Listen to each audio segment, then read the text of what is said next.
All right, let's play some chess. I haven't played chess all day, and I've been working all day. Um, and even if when I stop doing videos this evening, I still have a little bit more work to do. So, let's play some chess. Let's blow off some steam.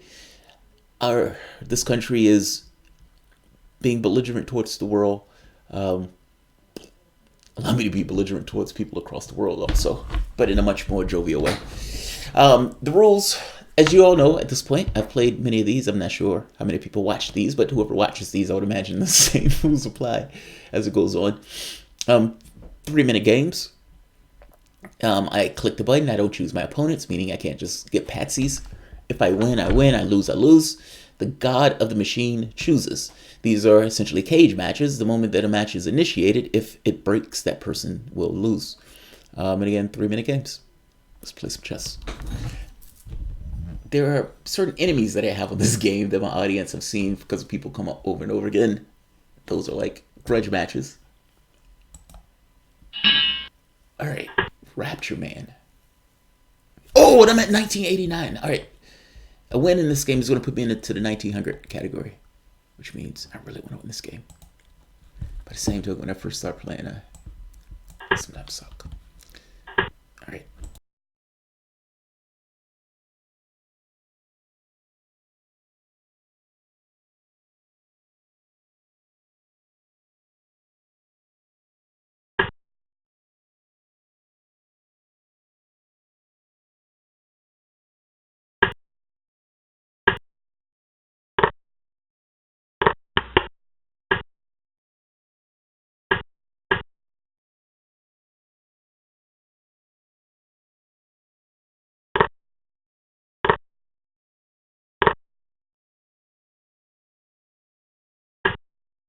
Check.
Check.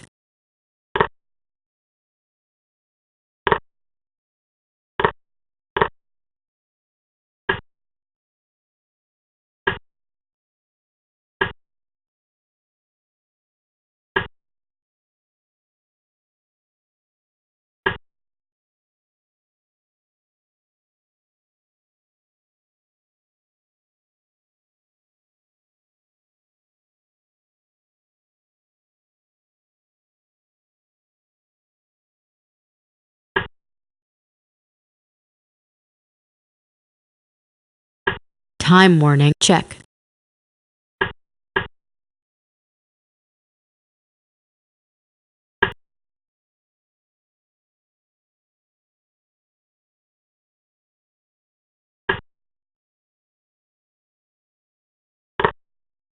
Check.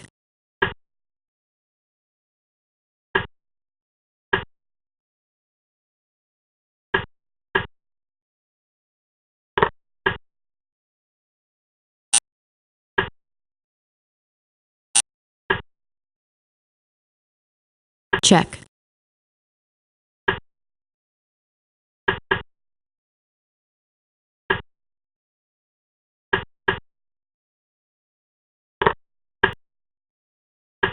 Check. Check. Check. Check. Check. Check.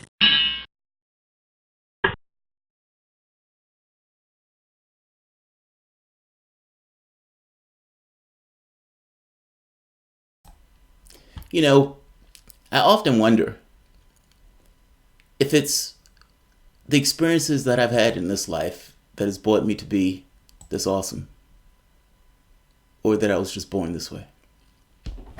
I don't necessarily know. I can't even necessarily be sure of that stuff because that's more of an existential thing, a reality thing. All I know is that there are moments of awesomeness that I exhibit.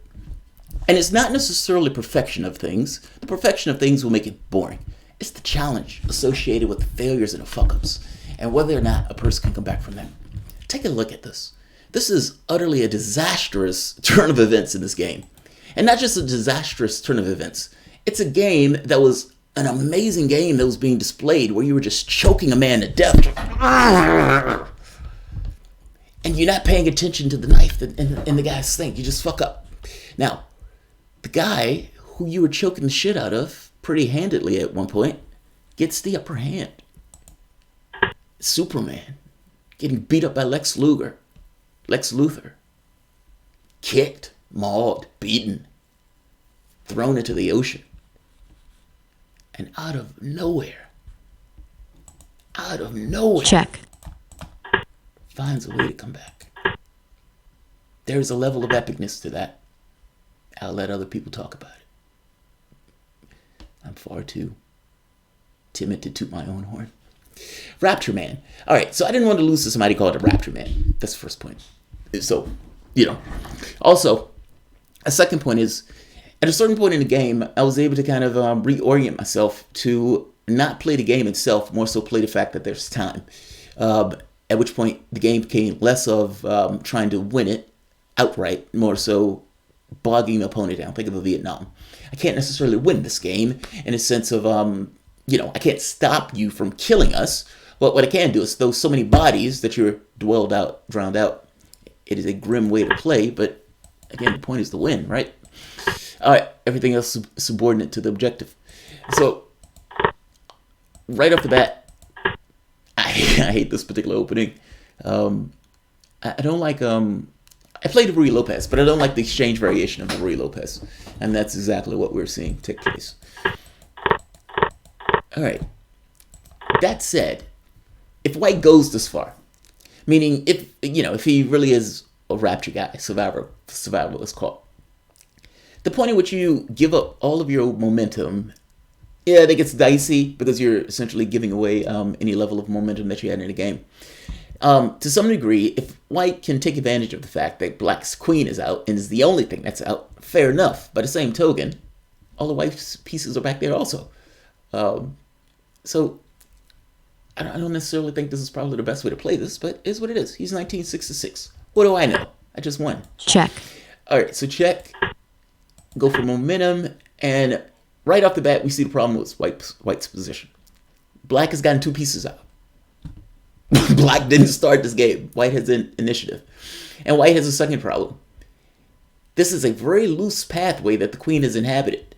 No, my bishop is no longer there, but the queen is occupying that square doing the exact same function. It takes 2 moves for White to contest this position. And here's another problem. Once this knight gets to the square, these holes become that much more evident. And White has nothing out to deal with that. And he pretends it doesn't exist. And bam. You got to deal with that. How do you deal with that? All right. Brings the queen out. Fair enough. Now, that knight says he's not going anywhere. he's like, I don't care what happens, I'm staying. The reason he could do that is because this king is stuck in a corner. That king has no squares. Any check on that king is going to be mate. If this pawn moves, that's a checkmate. Yes, there are a lot of wood between that, but the moment that he tries to evict that knight, it becomes pretty evident what's wrong with this position. All right, I don't care about that. I'm putting a bishop there. He wants to put his knight there to evict the queen. The queen is not going anywhere. All right, king is safe. Also, that's under attack. You know, it's funny. In the game, I didn't see that was under attack. I just saw him moving that to defend those squares. All right, now I'm taking this because I want to get a rook there. Fair enough. I'll settle for a bishop. All right, I don't want this queen behind that rook. I don't care if I can see complications, meaning I don't need to evaluate all of the complications to know that it's bad precedent. It's kind of like military policy. It's like, I don't need to see each and every permutation of what a particular military leader may do if I invade his country, if I don't invade his country. It's that simple. It's like how much chess politics or how much battle politics do you have to factor in if you don't need to get into the battle. When Obama makes the choice that says, all right, we're going to arm jihadists, and we can somehow control these jihadists when they're killing and murdering in those various places to try to take down Bashar al-Assad. And you don't see a better one, a better example. The Mujahideen, Afghanistan, against the Soviet Union. When you talk to the planners of that, Brzezinski, he makes the point of saying it worked amazingly well, except Al-Qaeda. It went so well, except for that, for how it came out. All right, now, the reason I'm doing this is I want this rook here. I want open access. Or I want this rook. I want one of these rooks here. And he's in no position to contest that, meaning both his rooks are stuck behind. They're not even linked to one another. So, attack the queen. Further the attack on the pawn. I was going to kill that knight. Then I realized, well, what do I want to kill the knight for? I want this open. The only way to get this open if the knight gets killed.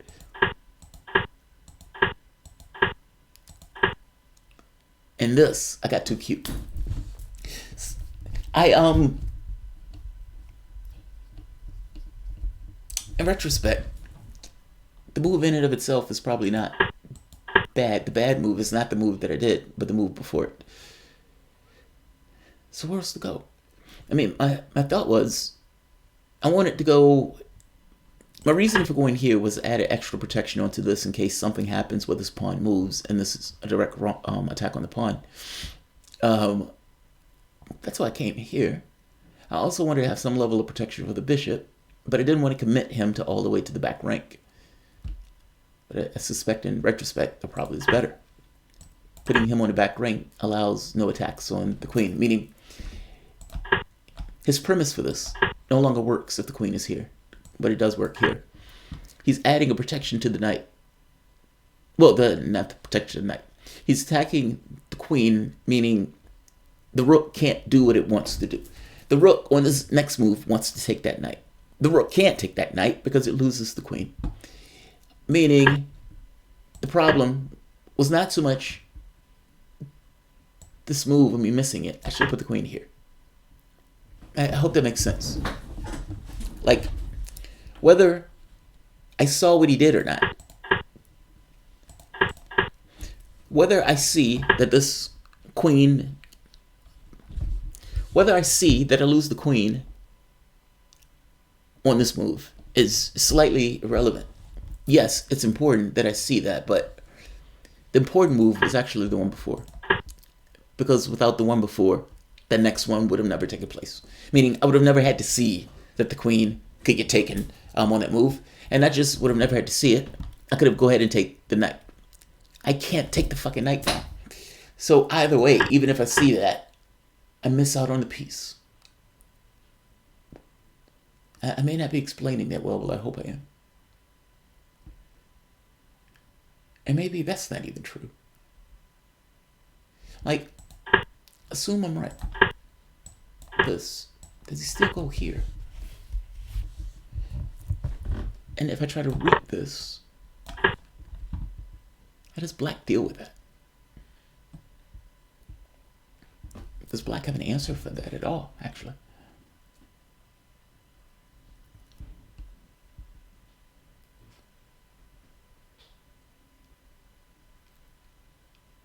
Rook takes, check. Oh man, this is gonna get, this goes to fuckery.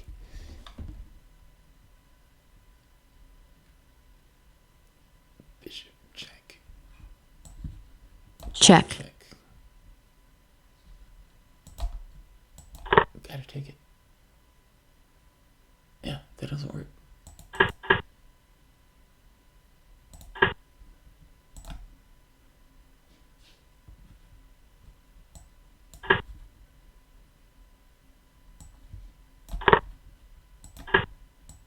Check. Check.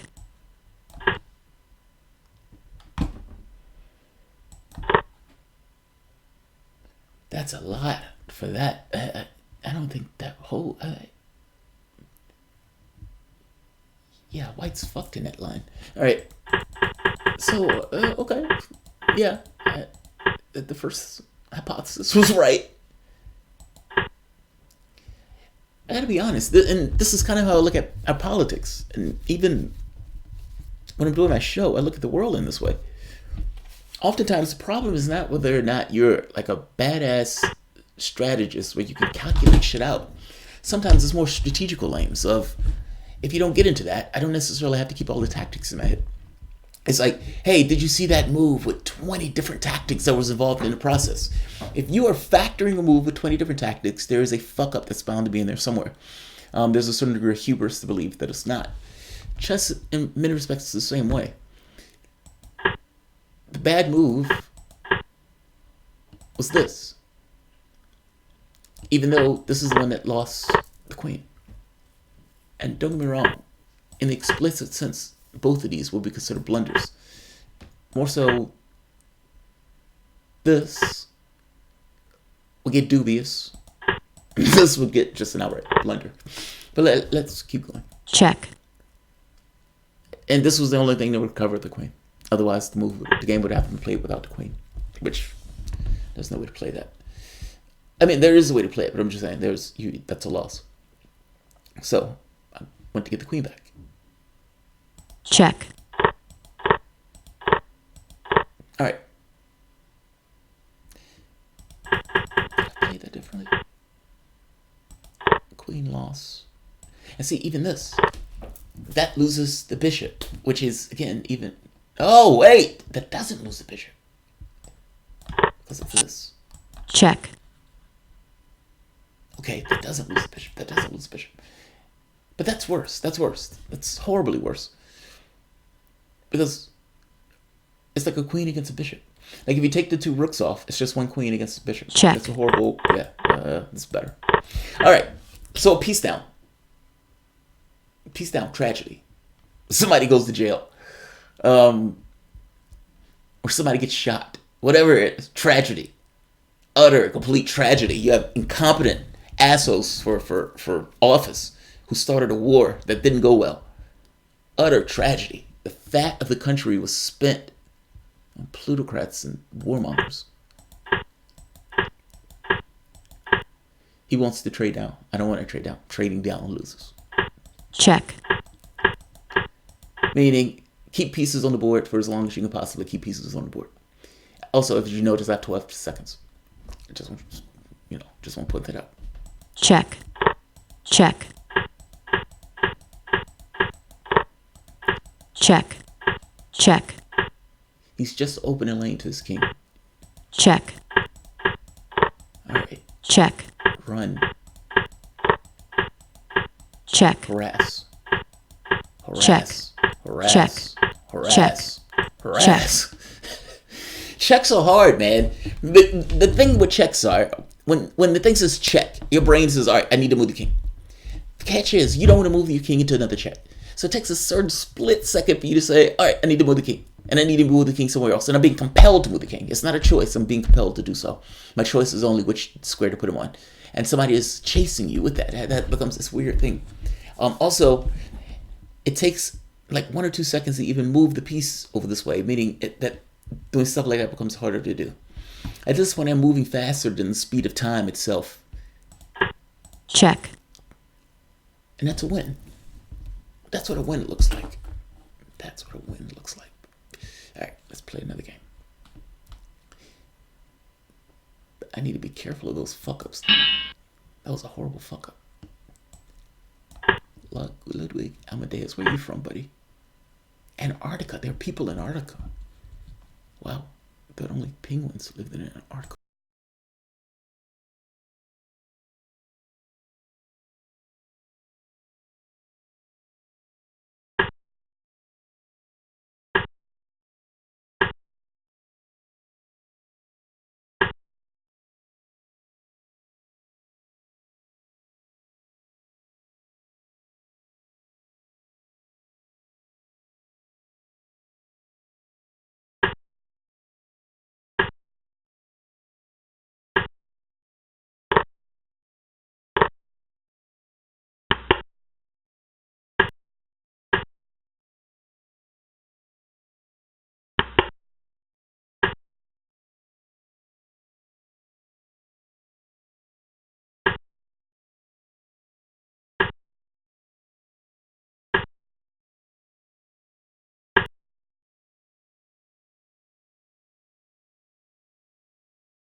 check,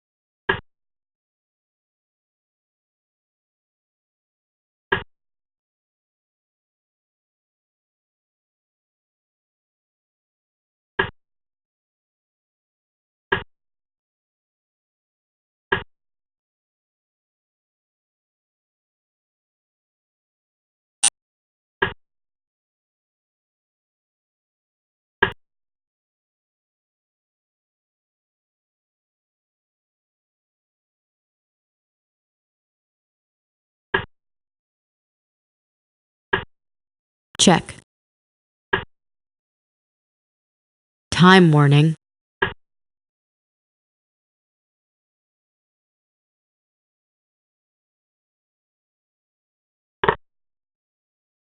Check.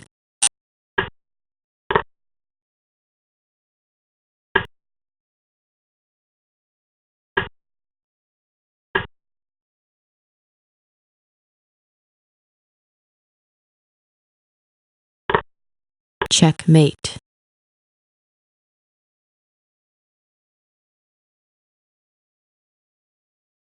Yes! Yes! Fucking fresh meat. Yes! Ludwig Amadeus.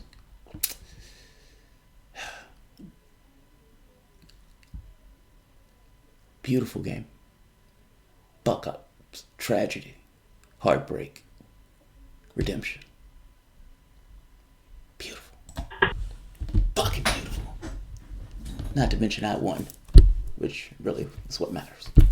Let's take a look at this. God, man. Isn't it like, I gotta be honest, it is the fuck ups that make it, gives the drama. You know, you're in the middle of a match, somebody gets hit with something they don't particularly see, they regain their footing, and they beat the shit out of their opponent. Oh, I love it, I love it, I love it. Men being men. In fact, I don't know what liquid is, but you get my point. Aggressive and brutal. Alright. So this is E4 openings. I grew up playing E4 openings. I am perfectly comfortable in these. Alright. So I play F4 with a bit of trepidation. F4, you know, you live and die by it.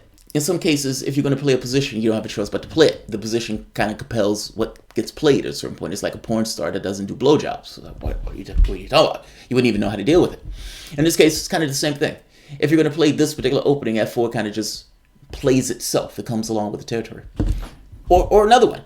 If you tell people that the goal is to maximize their profit, and then you turn around and shock the shit when they do that in some of the most grotesque ways. F4 is one of those eventualities or outcomes. The reason I don't or get dicey with it is because this is a direct line to the king. And no, he can't exploit it immediately, but you know, it's not like this goes away. That things have a historical context. Moves like C6 with thoughts of bringing the queen out. Not to mention moves like D5 or D5 with thoughts of bringing the bishop out. F4 exposes white to a lot of heartache. Some of that is done by the knight dropping here, so pushing H3 is somewhat of a decent prophylaxis. Prophylaxis. You know what I mean? Prophylactic. I want to say prophylactic, but it means the same in chess. Preventation. I got in that case of a kid. Kid being in a horrible outcome. But this bishop here is somewhat of an airy position. There's nothing governing, protecting it, even though it's surrounded by remnant pieces. Not to mention the rook is a direct route to it. So yeah, I play F4 with a bit of trepidation. But again, this is blitz. It takes a lot to, you have to look through a lot in a very short period of time. All right, so shore up the position. All right, secure the thing that's airy. All right, knock me back. Fair enough. But in knocking me back, he creates an opening on D5. He's governing it with pieces now, but those pieces can't stay there forever. Also, I lose a fucking piece here. And I gotta be honest, I didn't see this. So busy looking at the e3 bishop. The bishop goes here because the bishop, I want to get the pawn here. One of the things in blitz, sometimes it's hard to see what your opponent is doing. You're so focused on what you're doing. But in this case, I wanted to get some push here. I mean, there's a lot of energy that's pent up with these pawns here, so I wanted to push. That, however, gives ample, you're right, that. So the thought was, don't sit back and let them do that. Attack. But this attack is not going to work out well. I knew that when I pushed this, but I didn't have anything else. I was going to lose a piece. I wanted to lose it on my own terms. All right, so this gets tempo on the queen side. Not that I necessarily had anything, more so that doing nothing was unthinkable. All right, blockade. This prevents this bishop from getting too much influence on the side of the board. This allows this pawn to go through, but pawn takes would have allowed the knight to come through with a tempo and an attack on the pawn, so it's better to blockade this position. It takes another move, 2 moves for him to get the knight out, something he would have done immediately, so it's a better outcome. All right.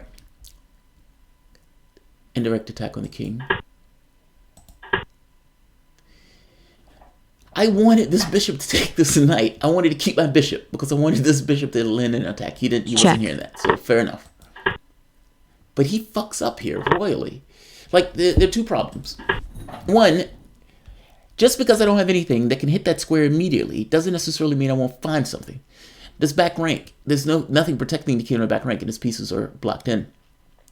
It's not so much that I can't think of anything greatly better. I mean, maybe bringing the knight out. The knight was probably the strongest piece. It would have unlocked his position, but this feels dicey to me. But I think he thought he had a plan on this. Like, I think he looked at this, and I think he looked at this wrong. Check. Right?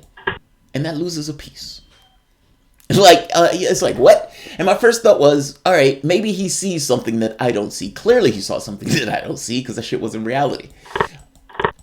Thanks, dog. Thanks for that. And not just thanks for that. His king is open, open for business. Attack the queen, get tempo, double the rooks. Oh my god. And this starts to look nasty. All right. Check. Right. King stuck in a corner. Get these rooks off the board. Now, the king is back there by himself. Rook takes is a mating move. He has to do something. Check. He does something. Great. Now, my problem is... Oh, right. I see what's going on. Right. So now, this king is still stuck. That king can't go anywhere. And on my next move, I'm going to take that knight. Meaning, I'm going to drill a hole in that knight's head. And I'm going to call checkmate. And I'm going to scream at the height of my lungs to my audience. Now, problem. Queen takes knight. Checkmate. Or knight takes queen. That queen has to move. If that queen moves, however, that knight is going to get a hole drilled in his head. So what do? Are you more vain or vindictive? Well, that doesn't help. Checkmate. The knight was being hit by the rook. The knight was only playing a role insofar as the knight was blocking the exit. Isn't that awesome? Like, the knight, say for the moment if this queen moves, the role that the knight is playing here is defensive. It's blocking the king from getting out. It's like saying, I'm holding the exits. Go finish him off. Fair enough. But I don't care so much whether it's the knight guarding the exit or the queen being so vain as to not leave, or loving her husband so much as to not want to leave him. Fair enough. Queen holds it. Her husband's trying to get out the room, and he bumps into his queen. Checkmate. God, I love it. Whew. Whew. Who's here? Is anybody here? I'm ranting to myself. Zuggy, where are you? He was nervous. He just got 2,000.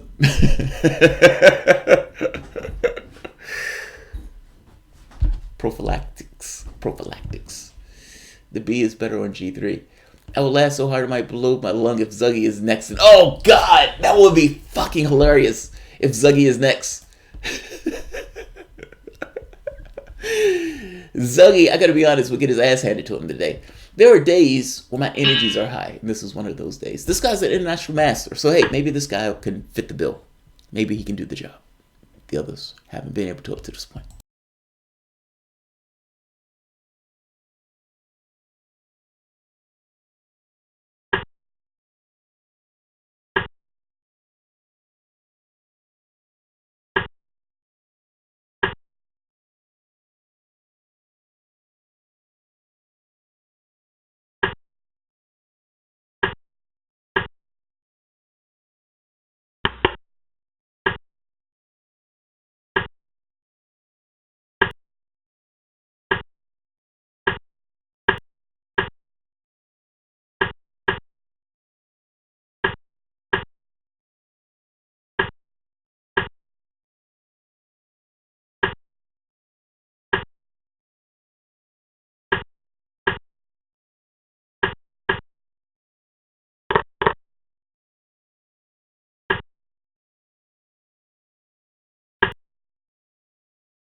Check.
Check.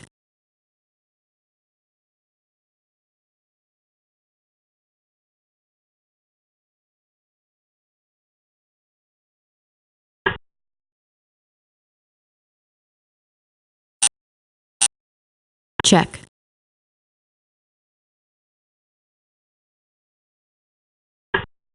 Check.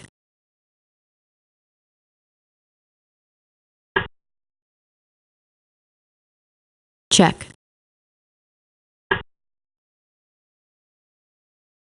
Checkmate.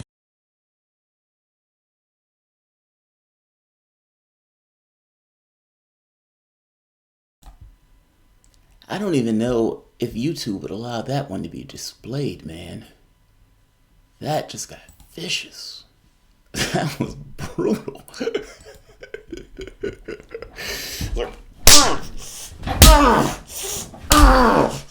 Resign! Man! Where are you from, dude? That was a brutal beating. Togo, I don't even know what that is. But you're an IM. God, that has to hurt. That has to brutally hurt your soul as an international master. I don't have any titles. Just a man. But I'm a man that can play chess. And clearly I'm a man that can beat your ass. That was brutal. That was brutal. Let's look at that one. That was brutal. Like at a certain point, the defenses just fell away. It was like there was no title, there was nothing. It was just one man getting beaten, brutalized by another man. Tell me of your international master status. Where did you acquire this title? Where? Tell me, sir. Tell me more. Tell me of the battles that you won to get you this title. I tell you this isn't one of them. Because this is a man getting brutal. Do you remember that episode of Batman, not the Dark Knight one, the ones that came after the Dark Knight, the weaker versions of Batman, where Batman is fighting Bane, and Batman, it's an illuminated area, so he's not in the shadows. And ultimately, this is not Batman fighting Bane anymore. This is just a man, a millionaire, or a billionaire, who's dressing up in a suit with a mental issue, going out at night, beating up people with gadgets made from the wealth that he's extracted from the various products that he's made, dressing up in a rubber suit, beating up bad guys. And this is all illuminated at once. So it's not that Batman anymore, because Batman is a terrifying character. This is an old man getting beat up by a stronger man. You know what I mean? The title falls away, and it's just Bruce Wayne, millionaire, mental issue millionaire with daddy issues, getting his ass kicked on a bridge in front of a lot of people. Now, here's the catch. Regardless of what is actually taking place here, what is going on in Bruce Wayne's head, in Batman's head? I'm the goddamn Batman. He's Batman. What does it mean for that person to get taken down a peg like this all at once in this broad daylight? And what does it do to the man himself for that to take place? Now, I know I'm investing a lot in this guy's I am status. And maybe I have a little bit of, title envy. I don't think so. I don't necessarily care about those things. The game is the game. But I put that out there just in case somebody wants to take me down and pay for it. But I would say this. There's something in your head. And look, I'm saying this from personal experience. My rating used to be like 2100. I used to be able to keep a 2100 average for the most part, playing chess. Even on bad days, the least it would get would be like maybe 1900 at the least. That's like at the worst. That's the worst day that I'm having. 1700 is unheard of. Like that's a go shoot yourself rating. 1600 is even worse. And when I first started back playing, my rating was like at 1500. It hurt, it burned. Because your image of yourself to some degree is wound up in a skill. But it's a skill. It's not something that's inherent to you just as a person. Meaning I don't get out in the morning in that way. It's something that you fight for and develop and work at in order to get. That's why it matters. Otherwise it wouldn't matter, right? Otherwise it wouldn't matter. Maybe I'm investing too much into this. Maybe. I would say this. There's one international master that has been taken down a peg. Togo. All right. Again, I grew up with this opening. I love this opening. I've played this opening my entire life for the last 30 years. All right. This is Gucciano pianoism. In fact, first opening I learned to play. Typically, I play on the white side. On the black side, I love it. I used to develop this thing I call the Thomas attack. And I call it the Thomas attack because the position lends itself to certain behaviors. When white castles this early, white opens himself up for attack. Now, they tell you as a kid, castle early, but that's, nothing applies to everything. Every point of view, meaning how people are, is somewhat environmentally dependent. You can't necessarily just take some random ideology and apply it as a broad brush across the world. If anything, this is exact reason why. Just because you're love and light in castle, sometimes that invites attack, if that makes sense. You know what I mean? In this case, this invites attack. Now, this invites attack along certain lines, and understand why. A piece doesn't need to be near you to exert force. That's in real life. That's in chess. Economic sanctions bite, even though you don't necessarily, I can use economic warfare to destabilize a country. I don't have to use the military. There are factors that affect you at a distance. This bishop is attacking the castle position. And just like I made the point about the f4 pawn, the f4 pawn, again, is under heavy assault. If this pawn wasn't here, this king would be under attack. The king is under attack now, but it would be felt. That also means, though, there's practical implications. Any defense, meaning the king trying to ward things off, this pawn is essentially useless. It doesn't seem like a big deal, but it is a big deal. I keep making the point that things that take place have a historical context. You can't necessarily look at the thing in an individual state. Sometimes it's not the individual move in and of itself, it's the things that surround it that matter the most. So I need to secure that position. Now, this knight going here, even though it looks like it's backwards, just because something is backwards doesn't necessarily mean it's wrong. The knight needs to get active at some point, but the knight is performing a role. It's securing my f-pawn that is under attack by this bishop. All right. Here's the other catch. Things that you shouldn't just do automatically. Black wants to push h6. Everything in black wants to push h6. White almost immediately, just almost by rote, likes to attack this knight. Now, this attack matters greatly because the black or pieces don't like to release their king position. Meaning, I don't want to expose my king position to attack, particularly if I'm castle there. But therein lies the caveat. If you're castle there, exposing an area really only matters if you're castle there. The fact of the matter is, pushing the bishop back allows black to expand on his king side, an area to which he is not castled. Meaning, the logic of attacking this piece here goes away when the king's not there. If that makes sense. It's a pain in the ass, that's true, but it's only a pain in the ass if black is not prepared to go all the way with pushing white back. And black is entirely prepared to go all the way.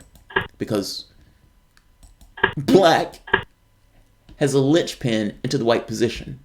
This guy. The moment that he pushes this away, this pawn is allowed to advance and attack immediately. Meaning white has to respond to this immediately. It's a tempo thing. Like I said, I grew up playing this position, and he plays into it completely.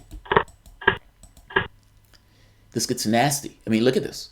Like, again, this bishop that moved there so many moves ago, as I said, was exerting force on this. This now comes to fruition. This knight, or this bishop, doesn't have a defender because his pawn is stuck. All right, let's pile up. Now we have a rook. We have 3 pieces with 1 in reserve that can add into the attack, and 4 if you include this bishop over here. The king gets out the way because this pawn, it became unbearable. All right, the queen gets into the mix. More force is applied on this pawn. All right, queen is in the mix. Now this gets nasty. There's an open file directly to the king. This pawn is stuck, meaning the moment that this king moves back, this pawn is stuck. And this rook is bearing on here with a bishop that's well prepared to do bad things. The knight comes into play now.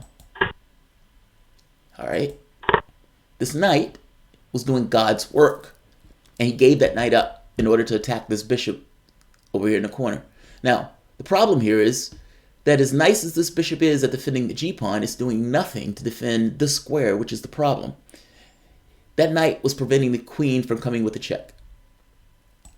Check. Now, he can resign from here because this gets bad. on the very next move, the king needs to guard against a check here. How do you guard against that check? What his military advisors would have told him were, son, sir, we have no capacity to defend that. Because that's true. There's no capacity to defend that. The queen is guarding the square. Maybe if you move the rook out the way, but if you move the rook out the way, the queen hits with a check immediately, knocking the king over. Which, you're back to the same thing. So he takes the pawn. He's a pawn thief. Pawn thieves get punished. That used to literally be a saying that we used to have, pawn thieves. It used to be the funniest shit in the world, watch a guy steal a pawn and then lose a game because of Check. it. But in this case, he had no capacity to defend himself. Check. And this just gets brutal. Check. Check. Checkmate. Jesus Christ.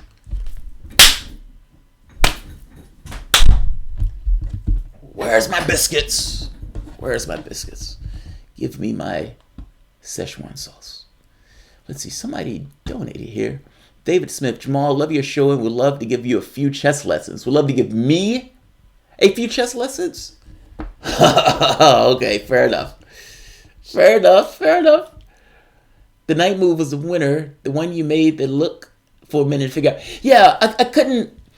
It took me a while to work that out, Alex. This part, right here.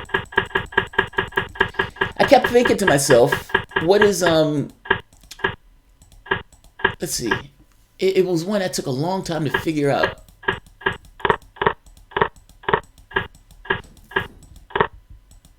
Check. Yeah, right here. So I kept thinking to myself, I was like, can I get away with that? I was still thinking, all right, if he takes with the knight, if he knight takes bishop, then what? And I was like, there's no way he can get away with that. So then I started thinking, can he get away with knight takes pawn? And I started thinking of all the permutations that could happen on knight takes pawn. Like if there was any kind of like attack that I'm not aware of. Or sometimes pieces end up in weird spots and they're defending things that you didn't foresee. And I kept thinking, all right, is there anything with that? And I was like, no, he's nothing. He's nothing. He's busted. I kept thinking he's busted. But again, see, like this. Like that. Queen takes pawn. If this knight was in one square over, he gets the check with a rook follow up. Like, that's what I mean. Like sometimes those pieces end up in weird squares sometimes that you don't fully foresee. But in this case, not so much. Check. That's the death knell. It's like...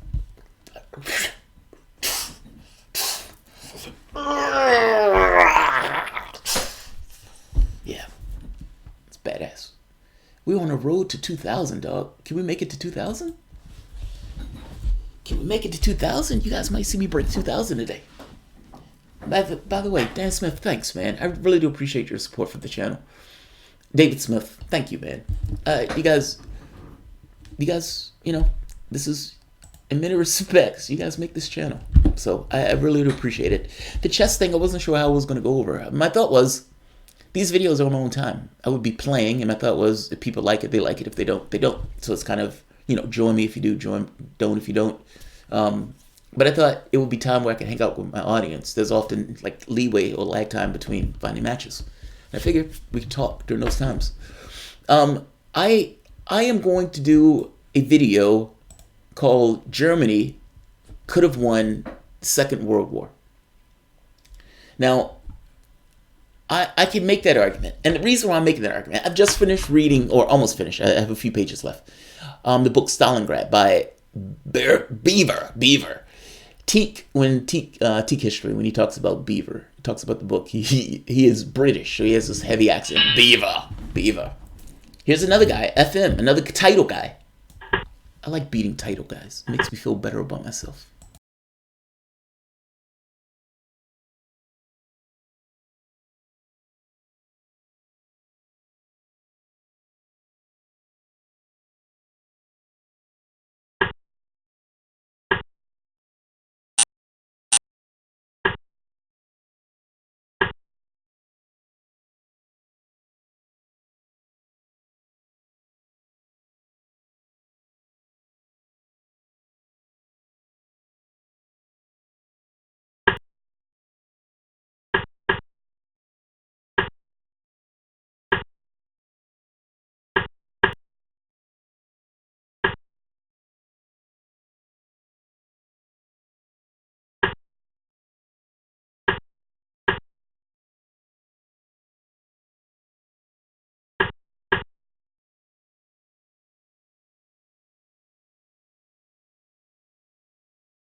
check,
check,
check,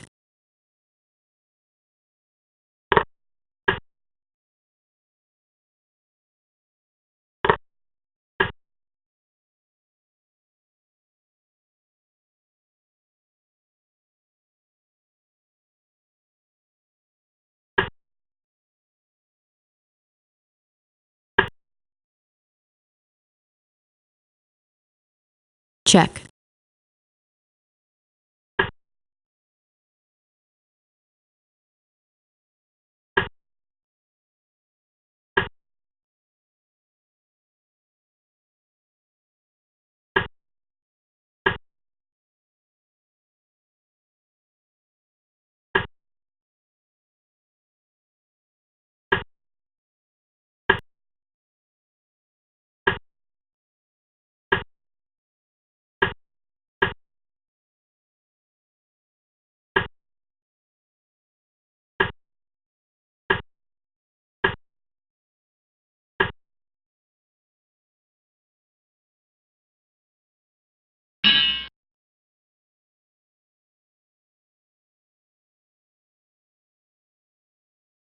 Is there any additional question on my dominance?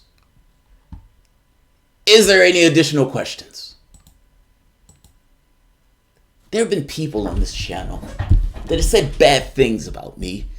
And in saying those bad things about me, they've denigrated my skill. They've said bad things about my powers in this game.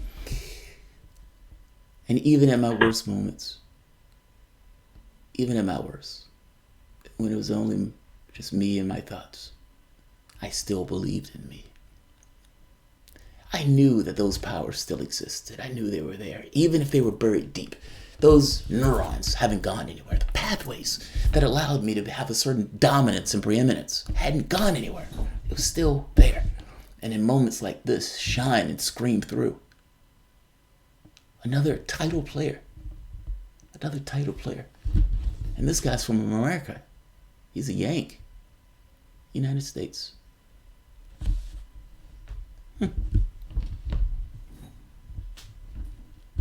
Yeah. I don't want to gloat. And I don't want to make it seem like I'm doing that. That's not the perspective I want to give.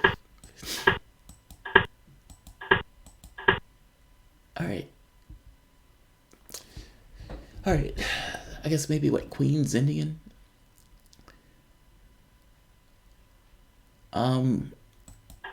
So in games like this, my priority just becomes develop without losing anything. Simple, straightforward. I don't know what he's trying to there's certain things that you can say he's trying to accomplish in the opening just by the game opening. I'm saying this poorly.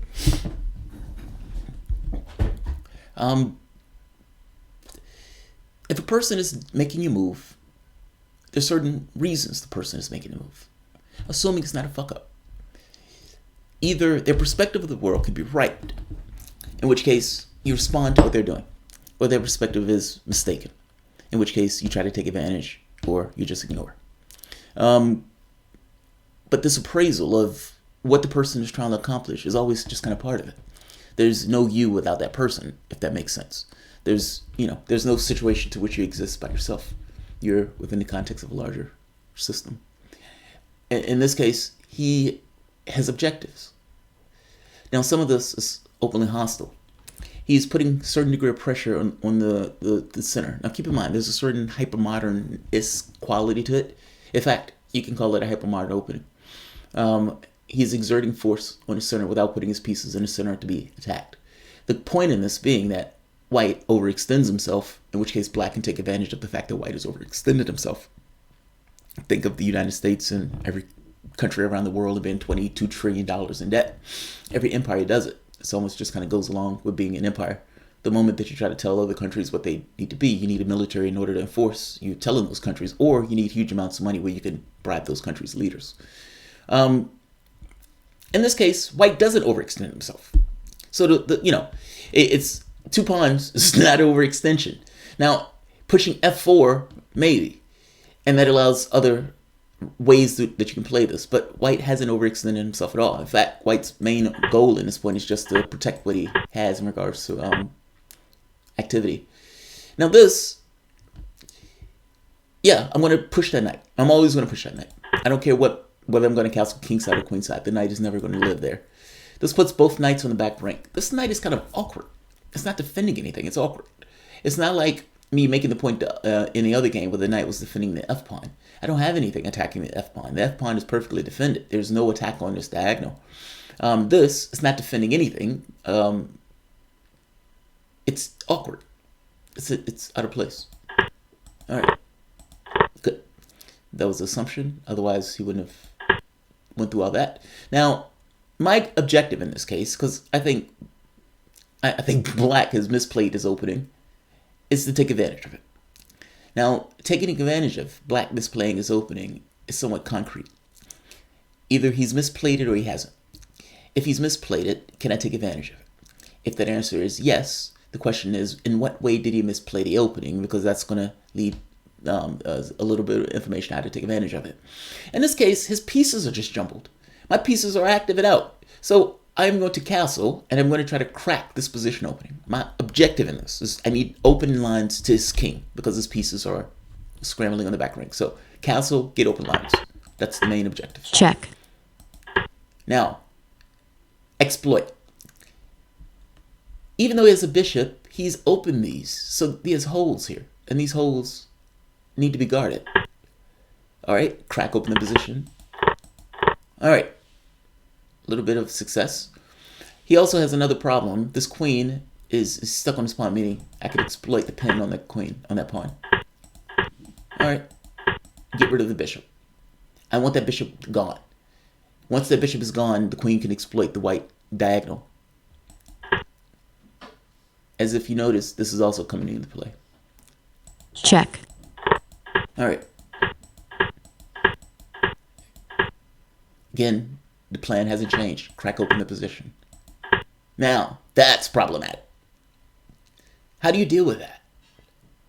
If you push past, that allows a further weakening of the position. If you don't push past, what do you do? If you take, pawn takes, now what do you do? The problem here is the moment that the g-pawn move, the bishop wins an exchange. Now, you can make an argument that exchange is not bad because those bishops are more active. I kind of disagree with you because there are several open files, and he has 2 rooks, and rooks like open files. Check. And this just looks horrible. Check. This looks bad. This looks bad.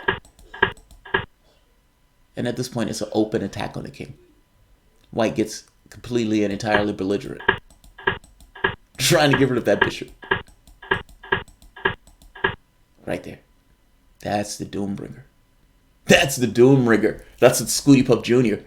What do? You can't do knight takes. I suppose you could do bishop takes. But, God.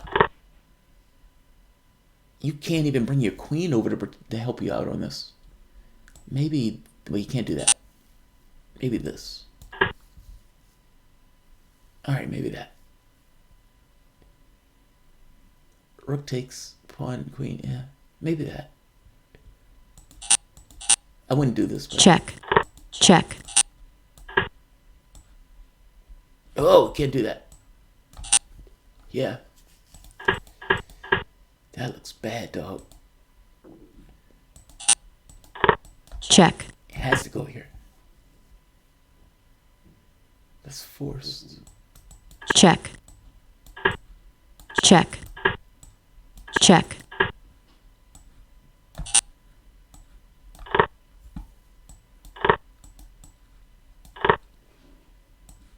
Check.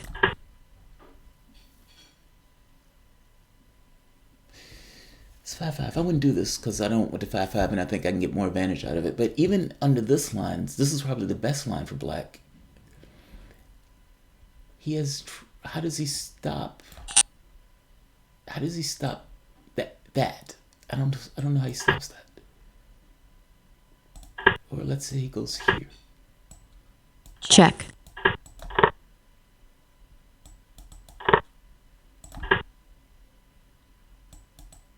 How do you stop that? How do you stop that?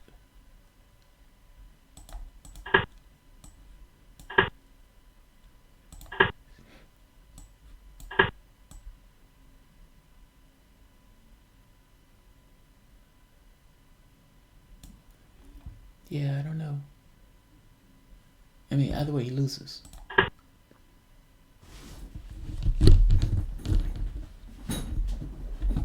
Who's here? Who's watching this?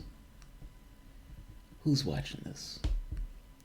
History is hard to predict without our interferences. Yes, it is. Manny, and I don't know, I'm not a historian. I won't say the Russians had it all the bag all the time. I know resources while Russians were hurting. American resources made it a done deal. Oh, you're talking about World War II. Yeah, I really want to do a video on World War II because my hypothesis that I think I can argue and I think I can hold the argument is that Germany could have won that war, World War II. May even take a certain leap of sorts. It says if Hitler wasn't part of the picture, they would have won that war. And I know that's an extreme perspective. And mind you, this is all things being equal, that type of stuff. There were certain pivotal points. And of course, there were always pivotal points. But people like to point to Dunkirk and that type of stuff. I would even leave Dunkirk out. That kind of makes this point. I've heard people make this argument that Germany was always going to lose that war. They had no chance, etc., etc. Nonsense. It is terrifying how close they came to winning the war. And I would make the argument that they lost the war for 2 main reasons. Oil, which is number 2, and ideology, which is number 1. And if it wasn't for the ideology, they would have lost. I mean, they would have won that war. And the wild part about it is the ideology got them into the war in the first place.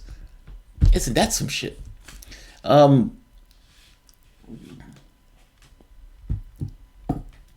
When Hitler invaded Poland, he didn't believe that the Western forces had an appetite for war. He thought he could just kind of push this.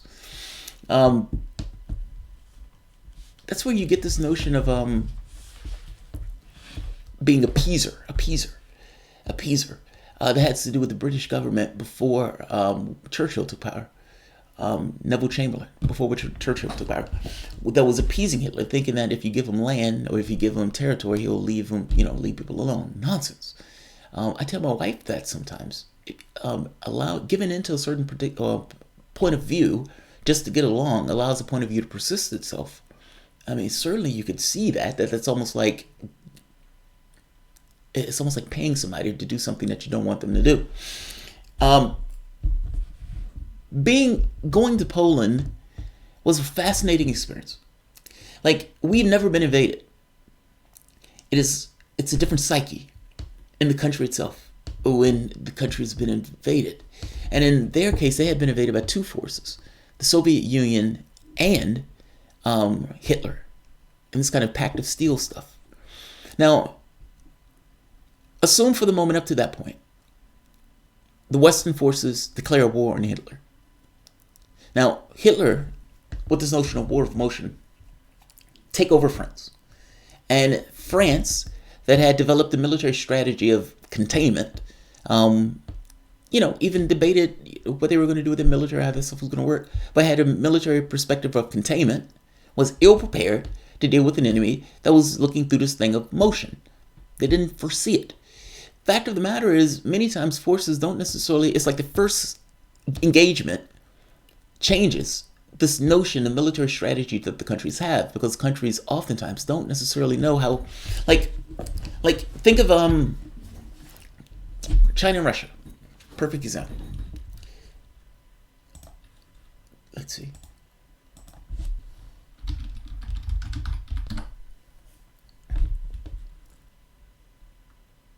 No. Give me the map. I want the map. All right. Right now, the two largest economies on the planet are the United States and China. Those two largest economies are involved in a trade war. All right, great. This trade war, the question is, does it stay a trade war, economic-wise? Especially with the United States talking about, Northern Sea, China Sea, all this other stuff.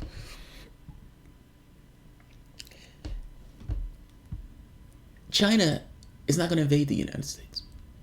Russia wouldn't invade the United States. The United States has certain military policy of invasion, meaning you need to get your forces from point A to point B. This landmass is extraordinary. And you're talking about a country that has a ton of nuclear weapons, meaning Russia, and a military pact with China. Those are massive countries. All right, go away from that for the moment. Germany invades one side of Poland. Soviet Union invades the other. Poland, when talked about it, I was talking to one of the people and I asked them, I said, but you don't believe that that Russia, that Putin is trying to take you over? I was like, that would be unheard of. Like the NATO pact would come into play. He says, well, they didn't help us the first time. He's talking about World War II, when Germany and France declared war and then get run over. His point is, yeah, they say they were going to help us, but they didn't do anything about it. I greatly disagree with him. The United States would be forced, just from political reasons, to get involved into a conflict, regardless of what NATO nation is. I can't believe they would back away from it for political reasons. Germany, however, takes France. Now, in addition to taking France, a bunch of troops in Dunkirk get stuck. And for whatever reason, Hitler gives the command to halt. We have no idea why he does this. It might be for ideological reasons. Nobody knows. But this allows 300,000 troops to leave. This crippled Britain for months. But if they would have been able to get those troops, that would have crippled them almost fatally. But assume for the moment that that's not what we're talking about. Like, even take that part away. Like, but that by itself is a turning point. I mean, that it's not a turning point, but that would have been disastrous. Because under those terms, you wouldn't have had Winston Churchill screaming, we're going to fight him on the shores and everything else. They would have been fighting with soup handles. And not just that, All of this, all of the might of France and Germany would have then turned and focused on the Soviet Union. But assume that didn't happen, so fair enough. Part of the reason that Hitler wanted to make the pact with Stalin is because he was going to always betray Stalin. It was already in the cards. Stalin wasn't stupid. Stalin already knew about it. He just thought it was going to come later. Nevertheless, it comes. And Germany floods into Poland. Now, here's the catch. Everybody said that Hitler was insane for doing this. Hitler didn't have a choice. The problem here was an issue of oil. What lost that war for them, in one sense, was oil. Because Germany needed oil, it compelled certain military decisions that otherwise they would have never took. So they go try to get the oil from the Caucasus. Now, the problem here is, one, they're working with Italy, and Italy is, useless as an ally. If anything, it's worse. But also, look at the size of Russia. Look at this. This is a massive fucking country. Like, it's astonishingly big. So any campaign that tries to take down Russia using the same strategy to try to take down France is going to fail. I hope that makes sense. Like, right off the bat, there's certain problems with spreading your military out in an offensive like this. It's too big. But they had very specific objectives. If they would accomplish those objectives, Germany could have won the war. But accomplishing those objectives is the point. In order for Germany to win the war, they had to accomplish the objectives they set out, meaning they needed to get the oil. The oil was the thing that would have allowed them to continue the fight. In World War I, when Germany was fighting, their big thing was, we can't fight on two fronts. The same thing applies here. Fighting on two fronts is a death knell because it's too difficult to do. You're talking about the might of 4 countries eventually attacking Germany. But what if, like if you remember in World War I, you use the locals. Do you remember? Russia used to be ruled by a czar. Not anymore. Stalin was in power. But nobody ever asks, well, how did Stalin get in power? Germany was funneling or paying Lenin. Now, Lenin did have objectives that he wanted to accomplish. That is true. So he had his own political objectives. But Germany was funding Lenin. They threw him into Russia like a bomb. And at the end, when Lenin was able to take power, he gave several concessions to Germany. Now, some of that was because Germany was going to march and he didn't have a choice. But part of that is also because it was clear that they were working in cahoots when he took power. What he gave up was, we're going to take us out the war. And not just take us out the war, they'll cede certain territory that Germany needed to continue the war effort in World War I. The difference here is, in the Second World War, you had somebody who had an ideological bend to them.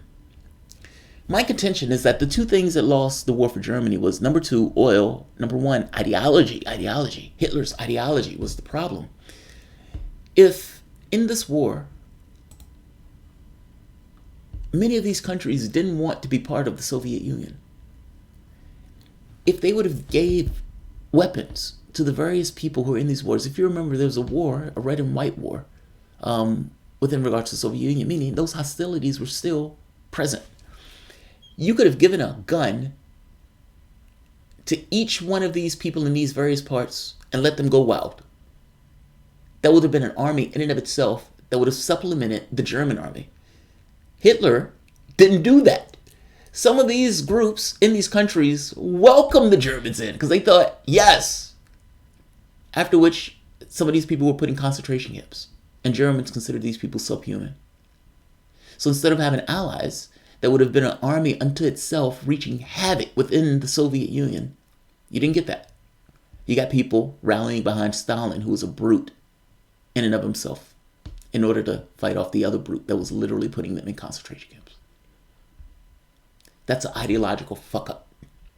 They didn't make that fuck up in the First World War. That's my point. In the First World War, they were willing to use Lenin as a bomb to destabilize Russia so they wouldn't have to fight on two fronts. In the Second World War, they didn't do that, even though they could have done that using the local populations as a resistance force or supplemental army. Second part.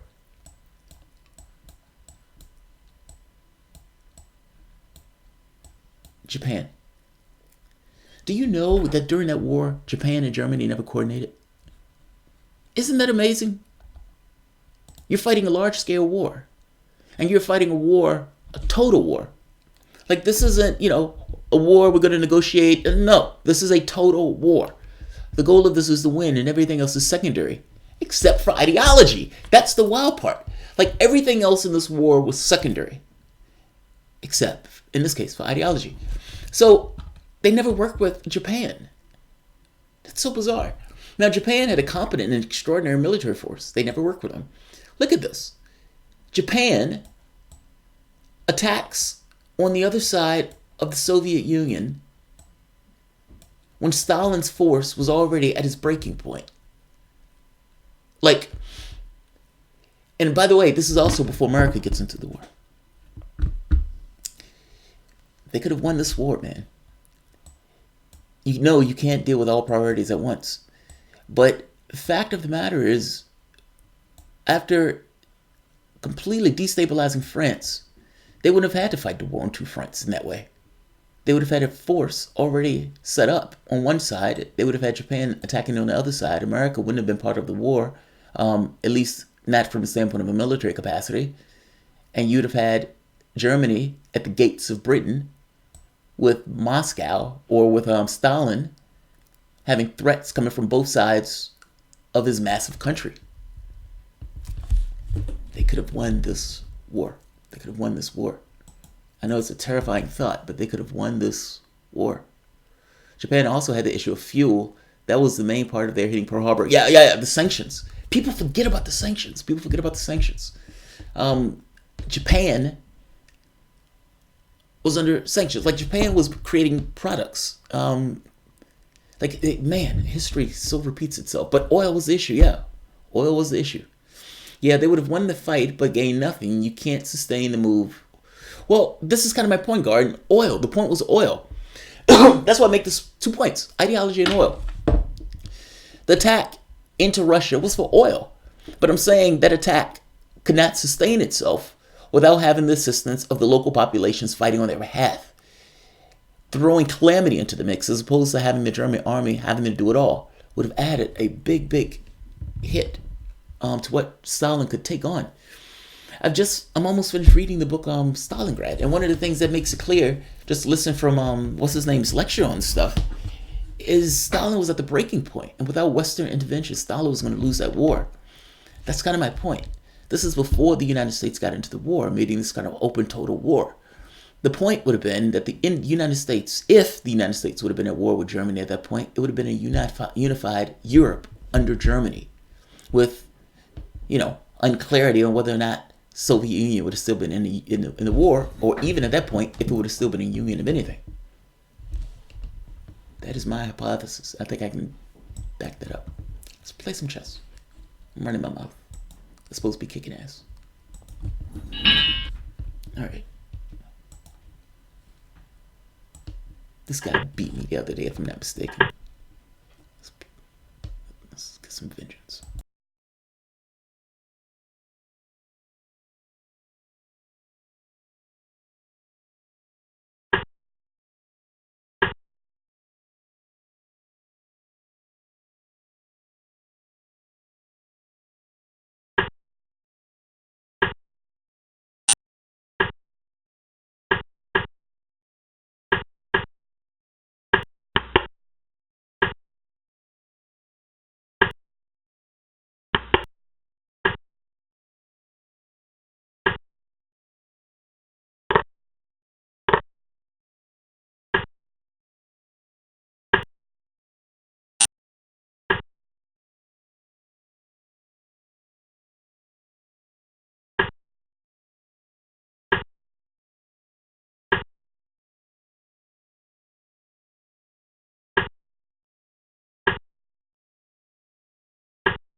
check,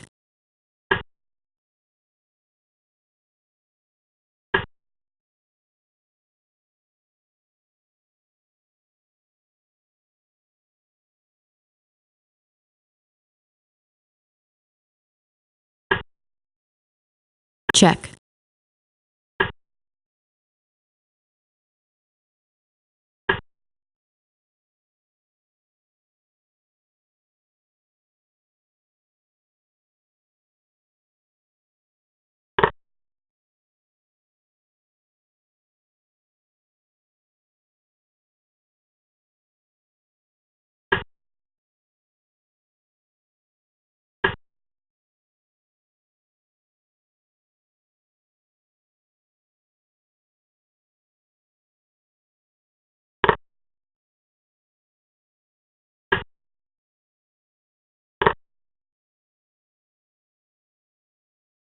check,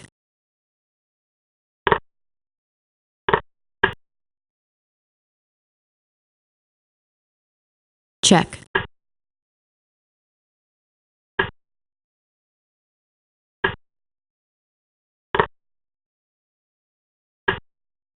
check, check. Time warning.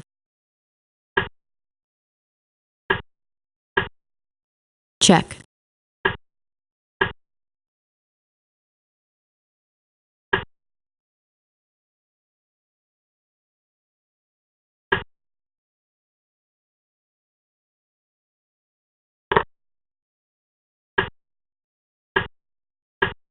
check, check, check,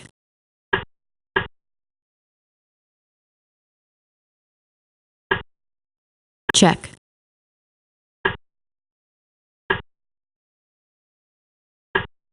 check,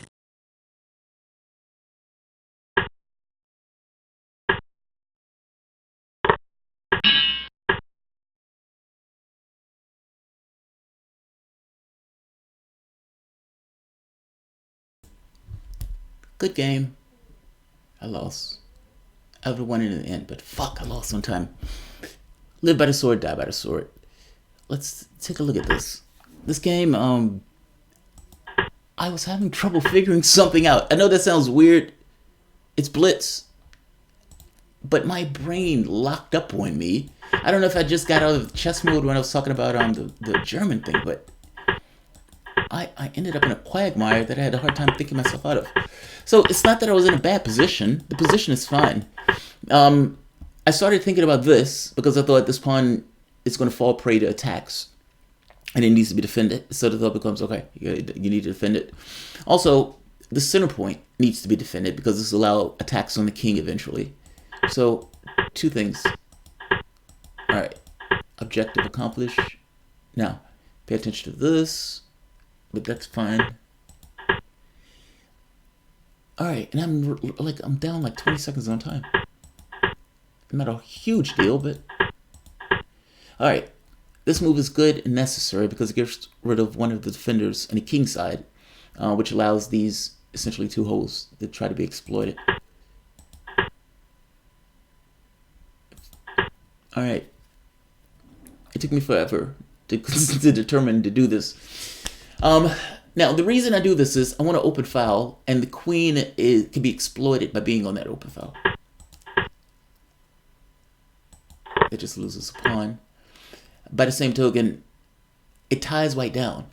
So this double pawn tied white down for like half of the game. In fact, I had to shed it in order to... Alright. I was willing to give him that pawn. Check. I didn't want that pawn. Alright, my thought was this would allow me to get options on the king. check, And that turned out not to be true check, because of this. The queen doesn't have a way of doing a check, check, check type thing. The queen can only check, in which case the king gets the opportunity to move out the way and the queen has to set it up. And at this point, I am down even more on time. What move took for fucking error like this? Or was it just a lot? Right here, I'm down almost a minute.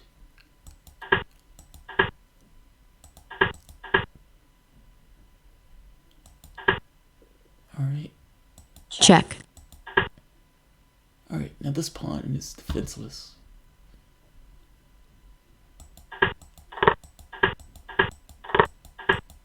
check, All right. The funny part is, I would say for some reason I felt like this wasn't played well, and maybe it wasn't, but there was something to be said for realizing that I wasn't able to make headway on the queen side and liquidated the pawns in order to get those to be active. That was the secondary thought. But the problem is I didn't have enough check, time to do that. But that was the only thing to do. check, check, check, All right, I get the first check, queen. check, check, There's no checks now. And I have 6 seconds. check, There are check, no checks, I should say. The reason I did that because I holds up this pawn so I can run with the other pawn. Ah, that hurts. Losing hurts, man. It's okay. I don't mind losing. I don't mind losing good games. I just hate losing, like when I drop a piece or something. All right, but we're at 1961. I lost points on that one, but we're still pushing to 2000. 18. Wait. All right.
check,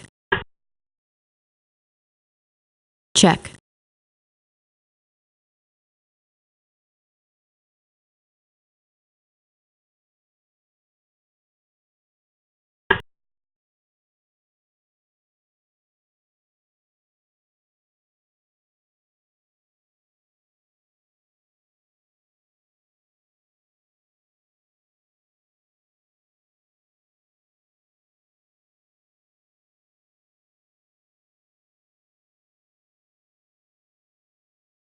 check,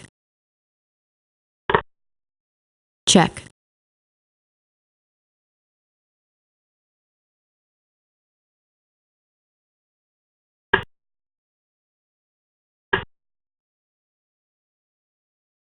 check,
check, check,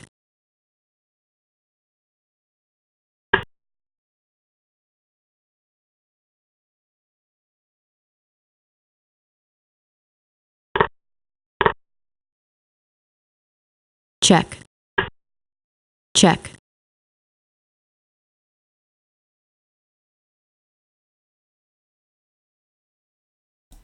Bastard. time warning, Yeah. I know. God damn it, what happened? Something went horribly wrong. Ah, fuck. That's what it is. Alright. So this is, I think I've said before, a brutal overthrow of Black's position. White is just absolutely and outright belligerent and takes the position that how Black is opening is entirely wrong. C6 doesn't work here. It's not fatal, but it doesn't work here. I mean, we're talking about tit for tat politics of sorts. C5. White is being belligerent. Black needs to challenge the fact that White is being belligerent. C6 doesn't do that. C6 accepts White's position. But the thought of C6 was E5. Which again, I don't think is wrong. It's just slow. Alright, this again, because White wants to go further with this with G4. Black wants to stop him from doing that. Now, my goal in this was to expand on the queen side. That didn't happen. Alright, and the question becomes now what?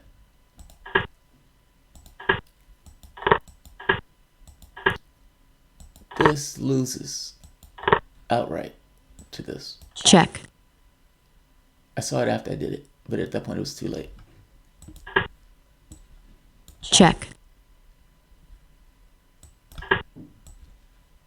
So, I mean, like, at that point the game is over. Alright, so, question becomes, if not this, what? Maybe this. But I had to be honest, I didn't want to do this. I didn't want to do this because, for being honest, ideological reasons. I didn't necessarily want to back my knight up in this way. But that would have at the very least defended against this. Like, this becomes pointless in a world where the knight goes here. The queen will come here, though.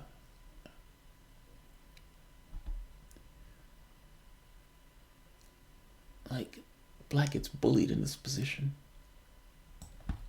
I suppose that next.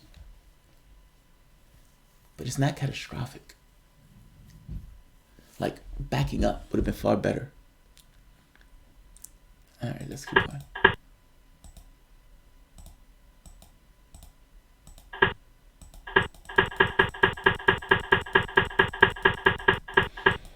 Alright.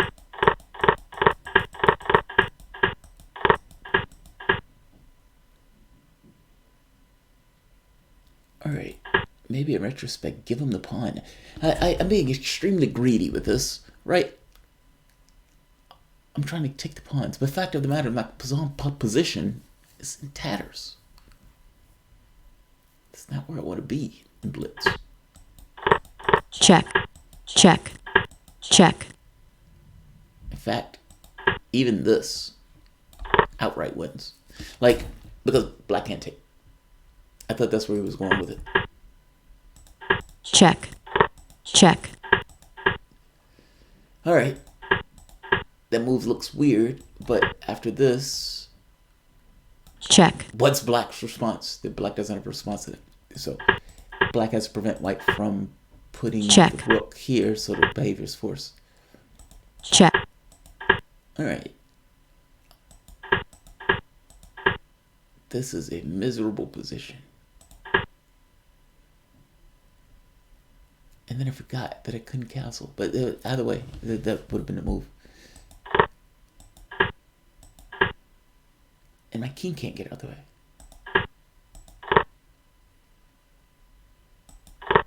check, And that's the the get butt naked move. Ouch. All right, let's get one more in. I'm keeping my 1900 rating. Actually, I don't know if I might have lost that. Oh God, it's going to be close. This is going to be like a fight for survival. Stay into the 1900s. All right.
Time warning.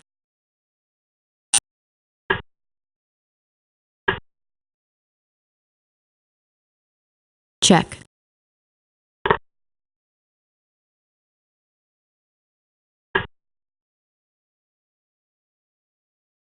Checkmate.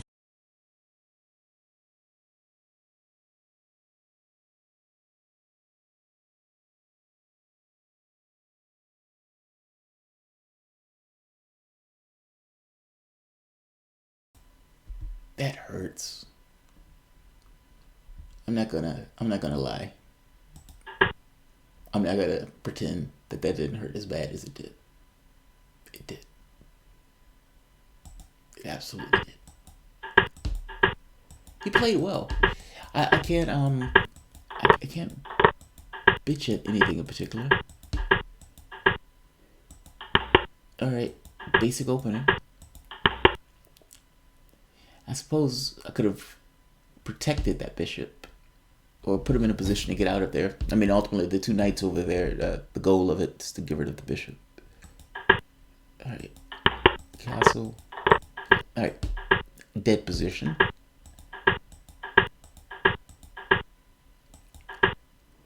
All right, hold what you got. And that was bad. It just gives up a pawn. I'm not even sure why I did that.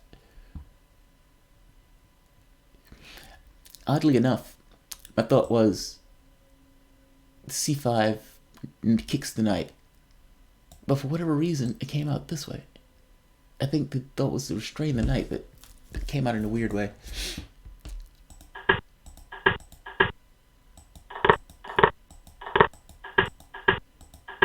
Alright, that creates a massive problem. So, with pawns here, there could have been some protection here. But all of that goes out the window.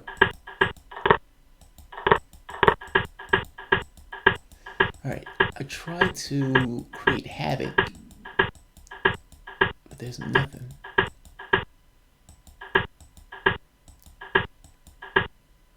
Also, I don't know about this. Maybe this. Like, not only is it aggressive, but it keeps the two pawns side by side. Manuals on pawns. There's this famous Russian book on pawns. Will kind of tell you pawns are stronger when they're just kind of side by side. The moment that you move one of the pawns, it dissipates the energy that they potentially have.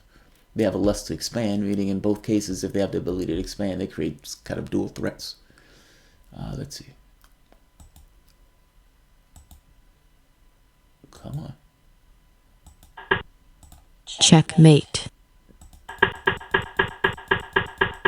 All right. All right. Queen takes. That's fine. Trying to exchange. All right. And this just gets horrendous. That's horrible. That literally says, hey, it threatens mate. Like, it threatens mate on the move. That's why it's horrible. I know why I was doing it. I was trying to get the queen out of the way. But wait a minute. How did the bishop get here? Alright. Bishop. Right. Okay. So he attacks immediately on that. Alright. So there was no intermediary. Alright. So it's like, now what? What was freaking me out? Something freaking me out. Oh, the pawn push. I didn't like that pawn push. That's still a problem. Yeah, that's still a problem. Maybe less so if you get rid of one of the bishops. But that seems to be not something I want to deal with, so let's not go that path. But maybe somewhere between here and just getting mauled, there's something else. I mean, I'm not in jeopardy of being made immediately, right? So I have moves. What about this? I mean, the biggest threat is this, I think.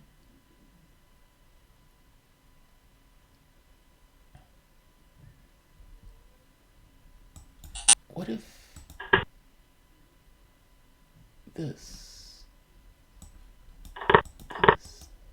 this queen? No. Whoa, you can't do that. You can't do that. That's kind of the point. Yeah, right, that's the point. You can't do that. You can't do that, though.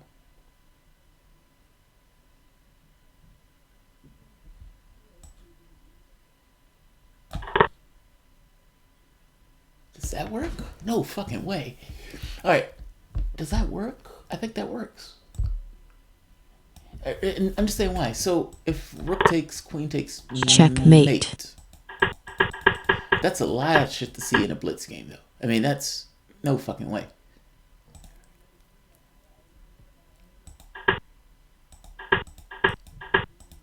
Alright, so this.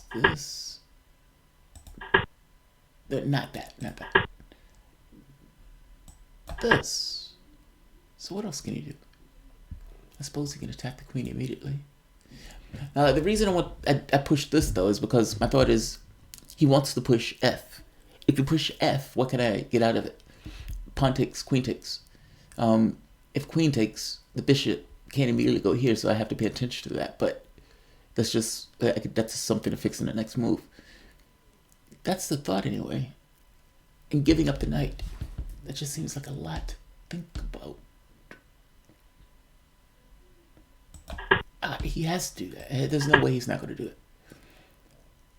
The question is, what happens after this?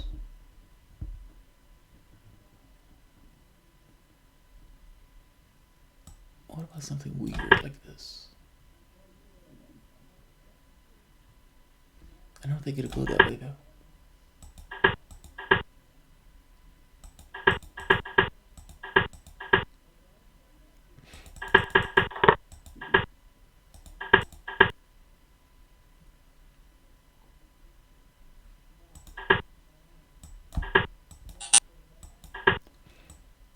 It has to be this. I can't believe he would do something else other than this.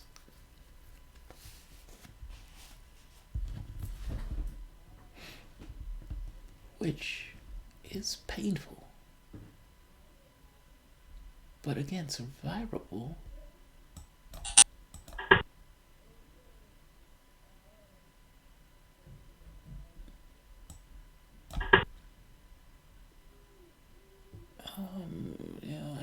I think that's given too much. Alright, if anything, bishop takes, pawn takes, queen takes. I don't know, man. I could have just went different last game. Let's go one more. I don't want to leave on a bad note, and I'm so close to 1900. I want to leave at 1900. So let's try this one more time. Be right back.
check,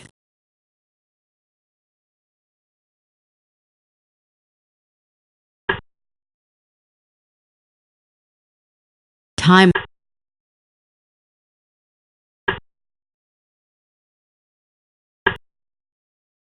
check,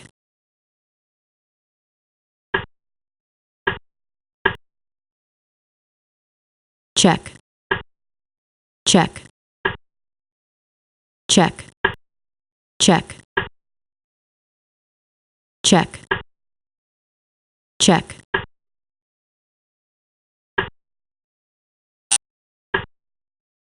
check, check, check,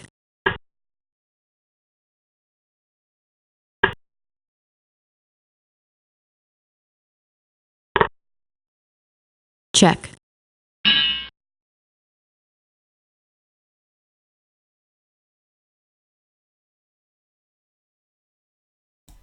He did exactly what I would have done in this situation. Tie the person up. Tied me up. Couldn't do anything. Time. Alright. Sicilian. I tend to play the Sicilian a bit more aggressively. That's kind of the way this way came out. And again, time. I'm fucking up with the issues of time. I'm slowing down. I think this is where fatigue kicks in. And where my wife is like, why do you play when you don't feel like playing? Alright. Alright, so this is, the goal of White at this point is how do I crack him open? Starting with this. What was taking me so long, if you notice, I'm down a minute. I honestly was having trouble processing, if that makes sense. It's like your brain is slowing down. I'm slowing down. I was having trouble evaluating everything that was going on, and I was taking too much time to do so. My thought was, all right, secure queenside from any kind of real blunt attack, and try to make headway. All right, wasn't going to miss that twice. And maybe this is too weakening. There's nothing that he has at his disposal that can crack this open. So why weaken it? My only thought was to tuck the bishop in, and I didn't have to do it that way. And I was having, again, it was taking me too long. Alright. The world is good. Yeah, the world is good. Now he moves here because he wants to put the bishop here immediately. He can't do it. Here's the thing, and I think I've even said this as much in Blitz. Don't allow yourself to be into a weakened position where you can be consistently attacked. That is horrible in Blitz, because it is a hard thing to try to move your king around to get out of the way of attacks. And check, like a class in it. Check. Check, check, I suppose just this. check, check, check, check, Can't do that because there are no more checks. Yeah. Even there, even that's a fuck up. Like running the king away. I don't know why I ran the king away. Oh, I know why. Because I saw the bishop check. It was a boo oucher. I saw the bishop check, but the bishop check was irrelevant. check, check, check, check, check, check, check, check, check, And this. All checks stop for me. Yeah. Alright, one more game. Last game. I'm slowing down. It's aggravating. I'm slowing down. My, all of these games I'm starting to lose my time.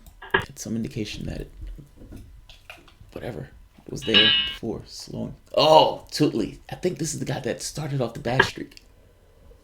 In fact, I'm almost sure it is. I need to beat him in order to get rid of this bad luck streak.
check,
Draw.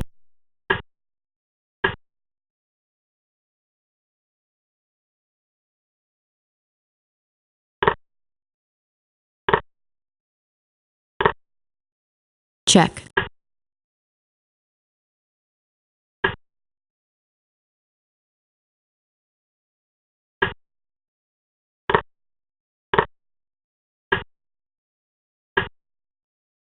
check,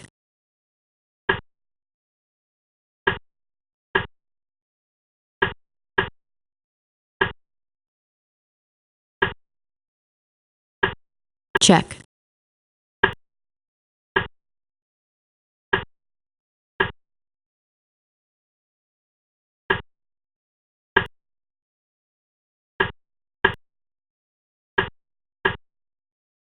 check, time warning, check,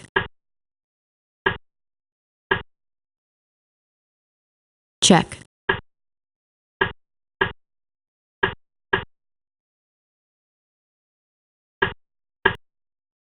check,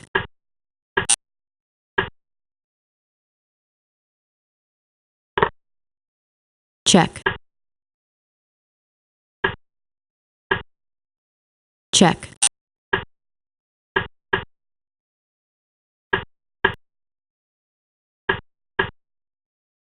check,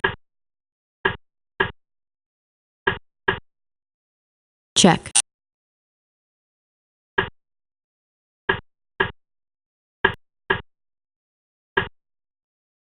check, check,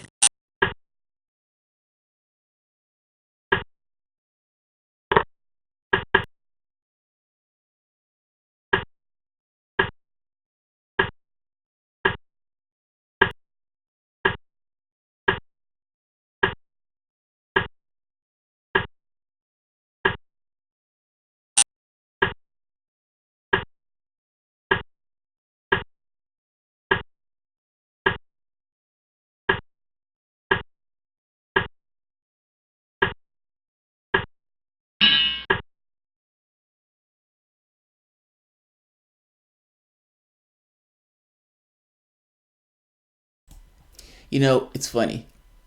I don't know if I would have just accepted the draw in this game. And to some degree, it's more awesome that he didn't do the honorable thing and accept the draw in a completely drawn position, because it showed how much stronger I am. I mean, he had like a minute more, and I only had seconds, and I started moving at the speed of fucking light. Alright, Sicilian. Alright, I don't know if the bishop is better there tonight, but harass the bishop. Harass the queen. Alright, try to get rid of that. Now, the catch here is, the reason this works is because of a check on the king. And I know you might think to yourself, I know sometimes I think you guys think I'm paranoid, where I'm like, hey man, that pawn in the far corner of the game is going to have a big significance, and we need to pay a lot of attention to that. It's like, dude, calm down, you're being cynical. Well, this is kind of one of those positions. So you look at this and say, so let me show. Pawn takes, knight takes, bishop takes, check, check, pawn takes, queen takes. Now, the only reason you can really look that, like, I mean, you go further than that, of course, that's not necessarily looking that far, but it's easier to look, to see those when it's going in a certain pattern. The catch is, when that king becomes vulnerable to check, be aware. All sorts of monsters is going to find a way to get their hands on him. All right, so he can't do that. Check. So he has to give in to this.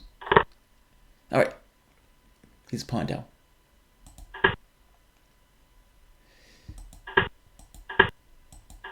Attack. Now, I don't know if I can't defend that, so there's no point in trying. Now, maybe, though, this was bad because, you know, I wasn't able to defend the other one. Maybe you should defend this one. All right, so, and the defense is made a little bit easier just because it's in front of it.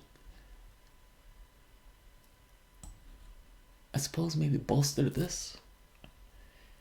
I mean, at some point, he may try to do this, which blockades both pawns.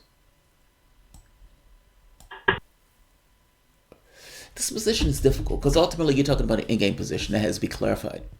Not having much time makes this position that much worse because you have to be precise in a position where, again, you don't have much time. I don't know what the hell is going on.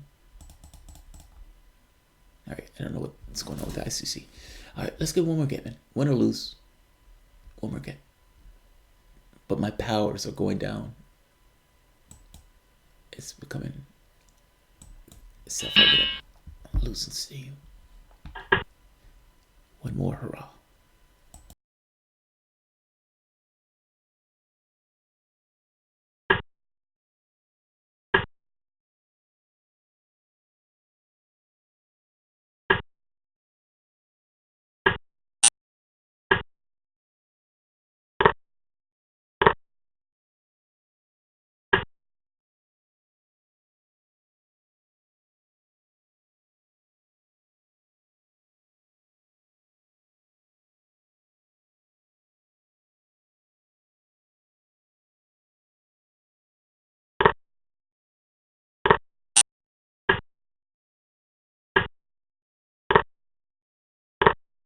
check.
check, check,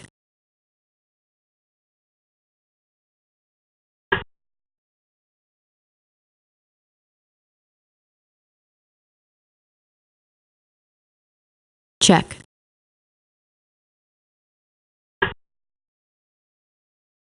check, check,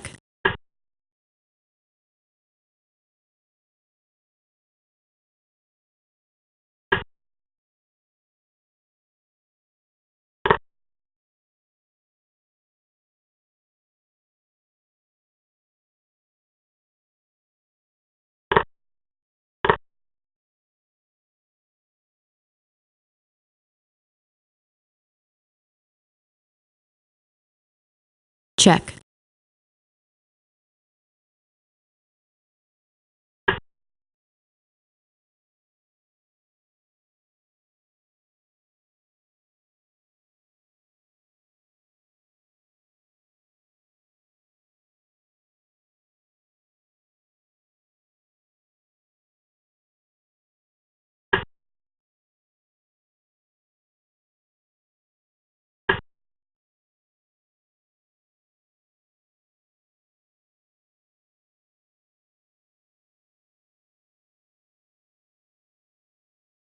check,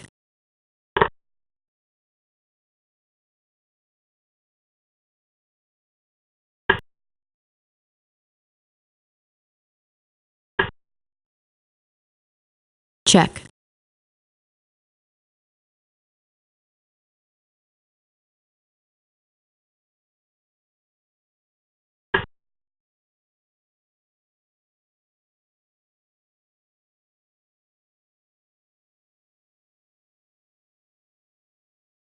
check,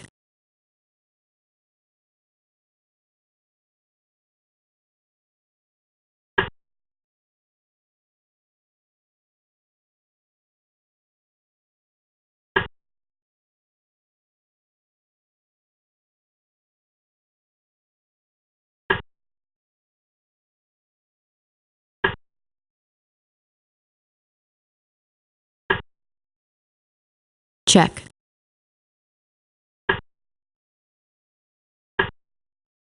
Time.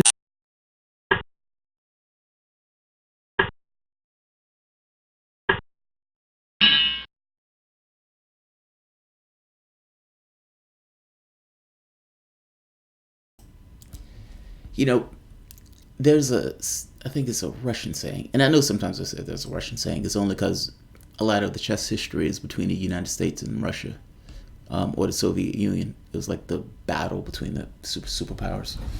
Um, but there's a lot of literature and stuff devoted to the stuff that they've written, and many of those guys were champions for God knows how long. Antagonister, I think it's called, or antagonister, but it's essentially an opponent who you have a hard time beating. That for whatever reason your style intermeshes with their style in a way that your style is worse. Doesn't matter what your rating is, your style is just worse. Beating that guy is like vanquishing the boogeyman of sorts. And because it's one of those common experiences in chess, people talk about it, just like, people would talk about water. But they said, don't try to win that game, try to draw that game. And I know that sounds bizarre, but the point is, the thought is, your problem here is somewhat with yourself. At least drawing the game allows you to inch your way to a victory. In my case, vanquishing the last guy who started off my bad luck was my way of getting rid of the boogeyman, I think. I hope. I know this guy was nearly 1900, and I dragged his ass back into the barrel. Oh, God, 1700. All right. I don't like playing 1700, like lower. I like the rating points. It's a no-win situation. However, this may be enough points for me to win to put me back in the 1900s, which is my objective right now. I just sit here and flex. Come on, dude. What you doing?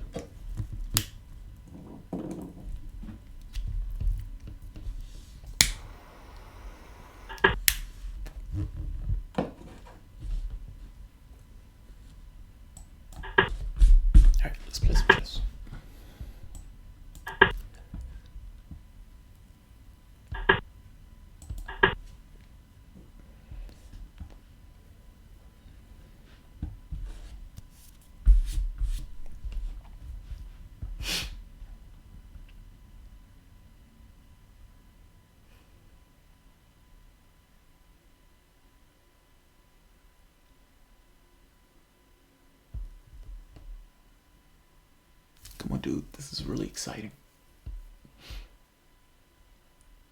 He's a kid at home or something.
Fine.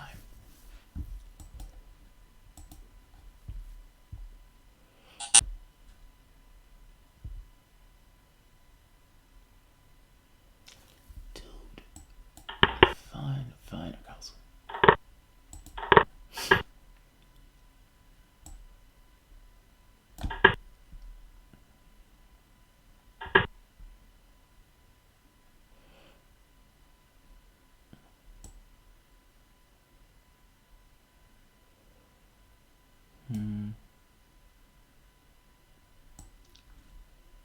Alright, I don't think I have a choice. And I don't know how to make progress.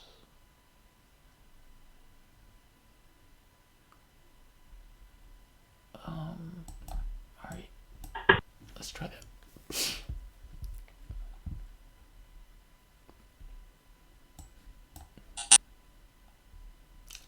Really, dude? Really? Is that what we're doing?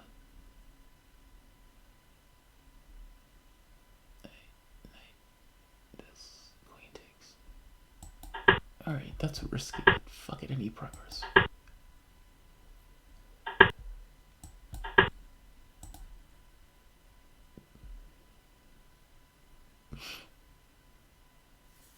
Yeah, that's what I want. Is that what you want? Yeah, that's, well, you didn't take them last time I offered them to you. Alright, I'll take them now. Alright, there we go. There we go. That's what I want. That's what I want. Leave me to my devices. Hey, alright, you don't want to leave me to my devices. Fine. Don't do that. I know what you're gonna do, but don't do that.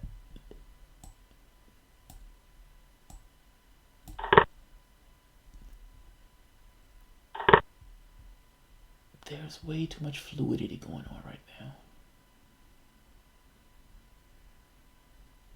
Alright, fine.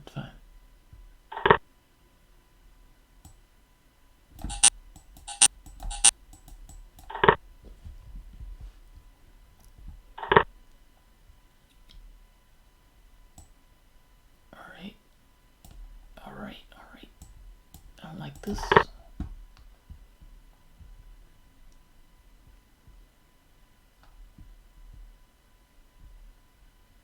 he's gaining on time, which I definitely don't like.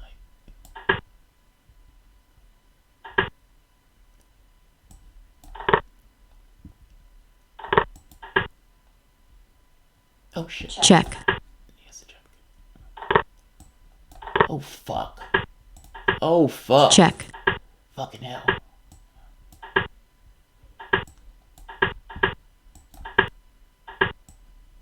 Keep that king down there, yeah. time warning, I know.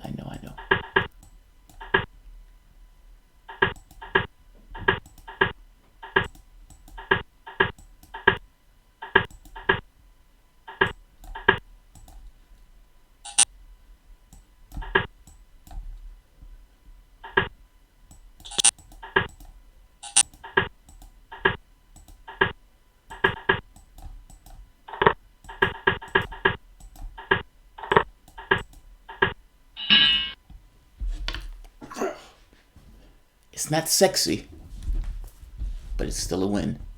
Not all wins have to be sexy. That's a horrible stereotype, you know. It's difficult to live up to all the time. Walking around trying to be a sexy win. Sometimes. Sometimes. Just want to win. Alright. Again, I think my powers are starting to fade on me, but that's okay. And there's an aggravating part of this game. It's like a no, he took the tack to non-interference. Like, alright man, I'm not going to fight you, dog. I'm going to back away, which forces White to get more aggressive in trying to get anything accomplished. Now, that's part of the game. You can't bitch about it. Just aggravated. Aggravated. Alright, in this case, I tried to take the opportunity to get a little bit of expansion.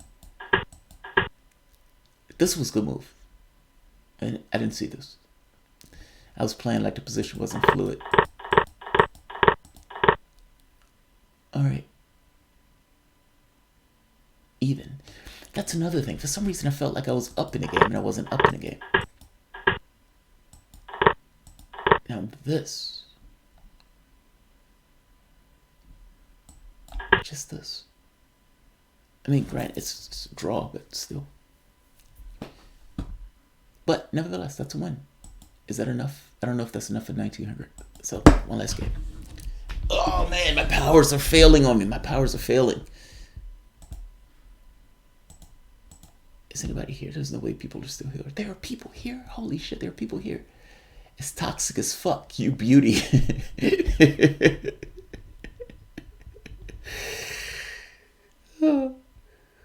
Toxic is what you make of it, perhaps for refining your argument better will work. Yeah, toxic is perspective to some degree. And this isn't a, you know, I'm not overly into the identity stuff. If you want to see how one of TYT's fuck-ups played out, I did a video on the donor wall fiasco from like 2013 or something. You say, you did? No way. We were having a decent conversation and fake progressive had to come in and ruin it. Oh, I am sorry. That's funny. That's funny. Is this still chess? This is chess, man. Yeah. Sabine, is this progressive voice? That looks like progressive voice. I think that's progressive voice. Holy shit, I think that's progressive voice. I don't know if it is or not. But we're going to treat this as such. God, I can't lose this game now.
check,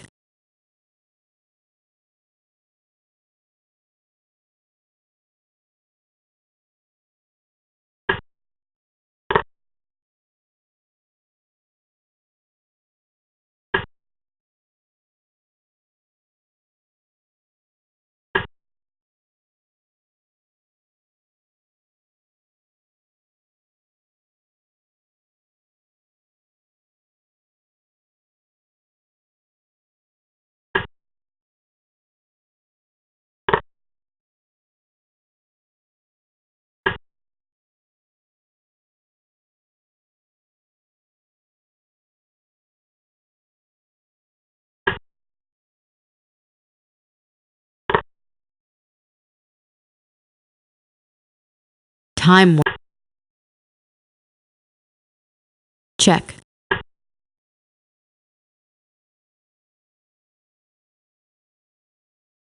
check, check,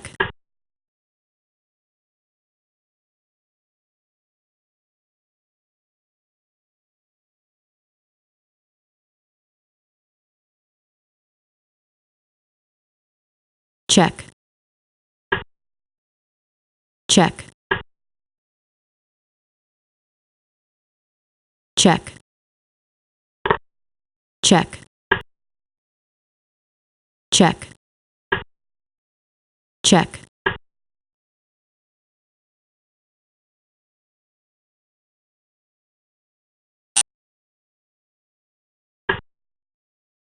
check, check, check,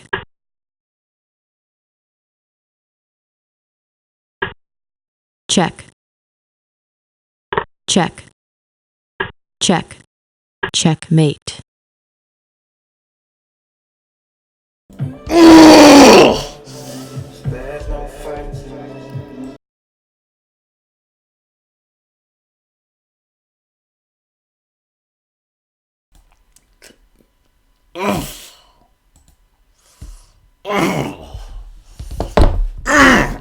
Give it up.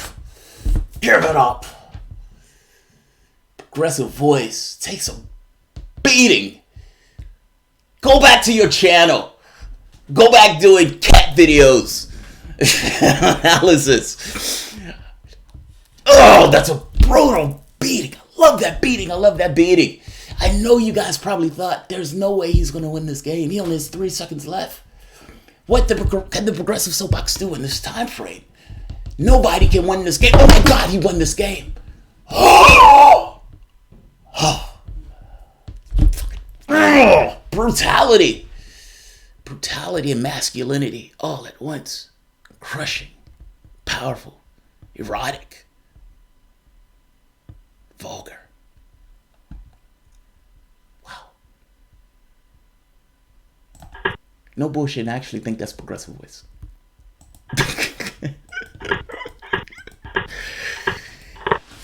Oh, look at this beating.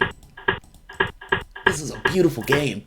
Like, the wild part is, if I really, my thought was, oh my God, I can't lose this game. Now, by the time I said that, it was 20 seconds in. So I had to catch up in time also, which adds to the dynamic of the awesomeness of this. Awesome, awesome, awesome. All right, let's check this out. All right, this is Sicilian. Sicilians, especially in positions like this, are razor, like, they get into a fight. Like, it's an open fight. The game is not it's not sexy, it's more brutal. All right. This is fun. Now the problem becomes at this. Because the knight is in this position, and the knight it's a touch point. In 2 moves, white is going to have to do something about this knight. That's what took me so long. I kept figuring out, all right, what are you going to do with the knight? What are you going to do with the knight? Problem is, it's somewhat of a moot point. The knight has to go somewhere, so there's no point in taking 20 seconds to think about it. So, white has to get action going on the king side. Now, my hope was, that this knight could hold this fort. That, however long it takes, this knight can keep things together just enough to allow me to go after his king. That was my hope. There was no for me to know that. I do know that knight needs to do something with the knight. Now, here's the catch.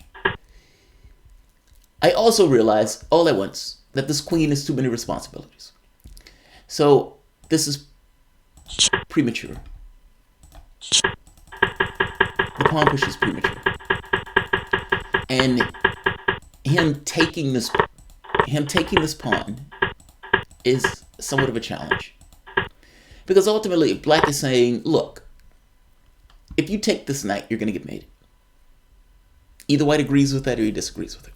If white disagrees, he takes that knight and he tries to prove that black is wrong in giving him the knight, in which case black will lose the game, or at the very least the position, the battle. But I agree with black here. He's right. He's right. This check. Check. And then my thought was this. I thought that looked ugly as all hell. Now, am I wrong though? I mean, what happens after this?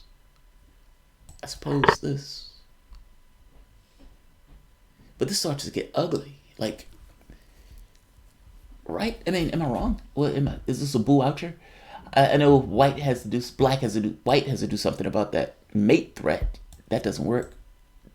That doesn't work. I suppose this.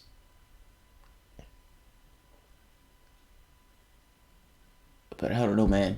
Like blitz, I don't want to figure that out in blitz. All right, so let's.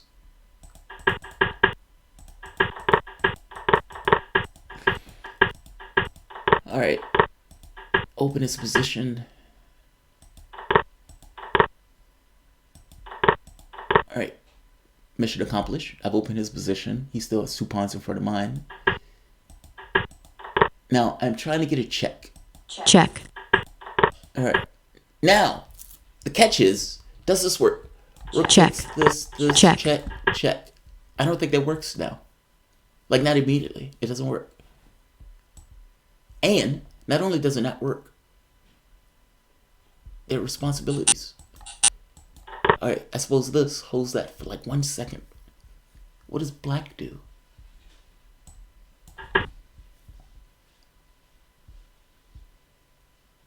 But at this one, I'm gonna piece up, right? So what's wrong with that? There's nothing wrong with that. Yeah, there's nothing wrong with that. I was seeing Ghost. And to be honest, I didn't see that immediately. I saw it like a moment later. And at that point, I tried to get the game, to get the opportunity again. All right, that's horrible. Check. Check. Check. Check. Check. It feels like I'm down more, but I'm really just down the exchange. Check. Check. Check. Check. All right, now both of us are gaming. I'm trying to get this. I've been lining this up for the longest time after the last time I missed it. Check. Check. I need Check. one move. Check. That's my move. He gave me one move. I just needed one move. Check. Check. Checkmate. Bam! Bam! Infinite confidence. Infinite fucking confidence. Man.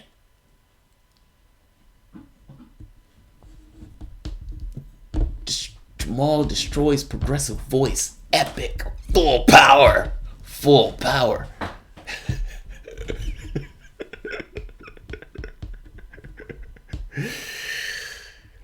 Oh, God.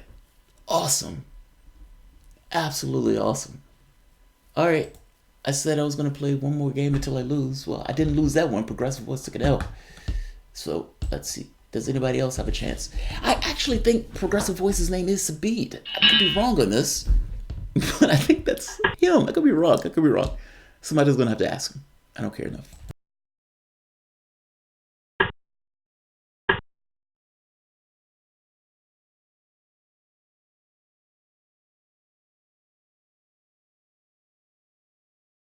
Draw.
check, check, check, check, check,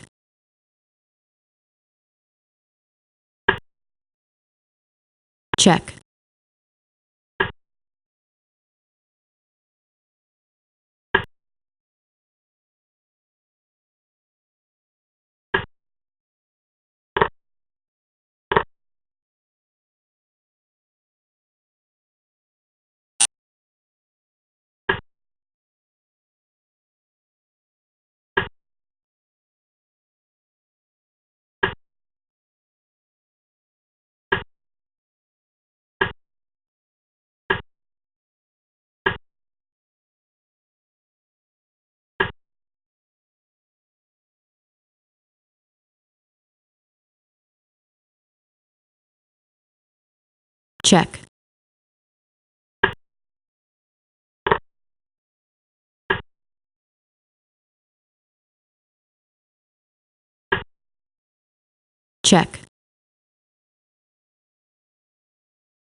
check, check,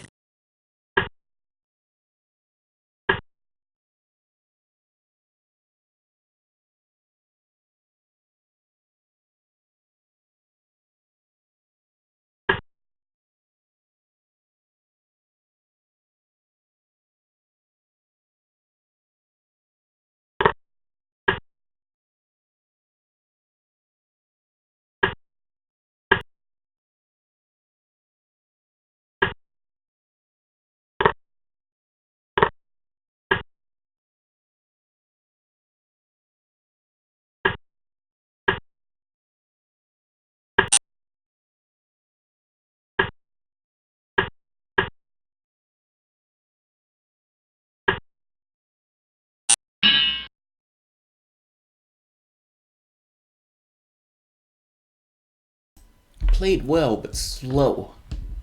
Played well, but slow. I don't feel bad. He's 2018, but where are you from? Hong Kong. SAR China. Oh, okay. Alright. Brought dishonor to my country by losing this game. Now, this was a fuck up. This was a pawn slip. This was supposed to go to f4. I don't play f3 in positions like this. Now, part of the reason I don't play f3 because in this position anyway, in a similar position I do, but that gets into a dragon. That's a different character of the game. I like having a pivot here, the pawn phalanx, as a spike in the position itself. I think it's a better position for white. But nevertheless, play f3 is fine.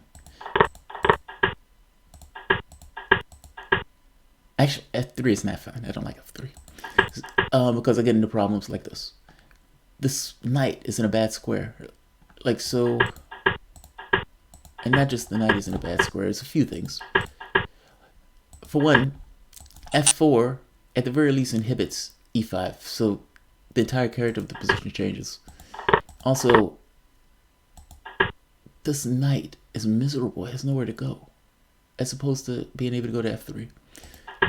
Alright. But we're trying to work through it. This does have advantages.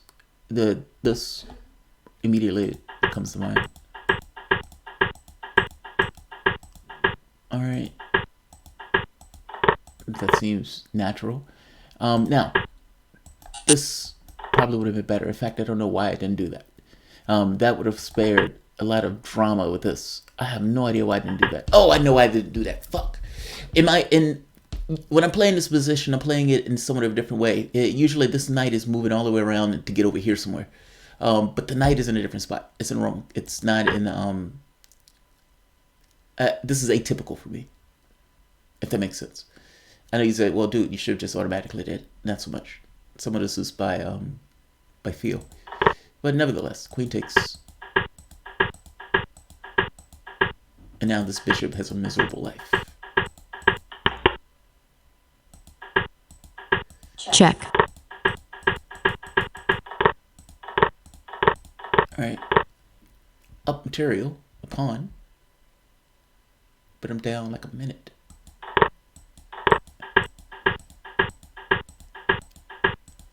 And not just a minute, it's a minute with fine-tuned moves. And so this became fucking nearly impossible. That's okay.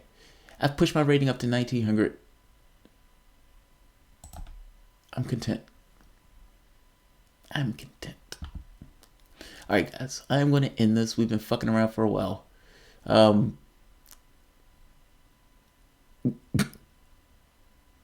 Yeah, Siler, Clyde, I'll give you that one. I have been taking too long to move.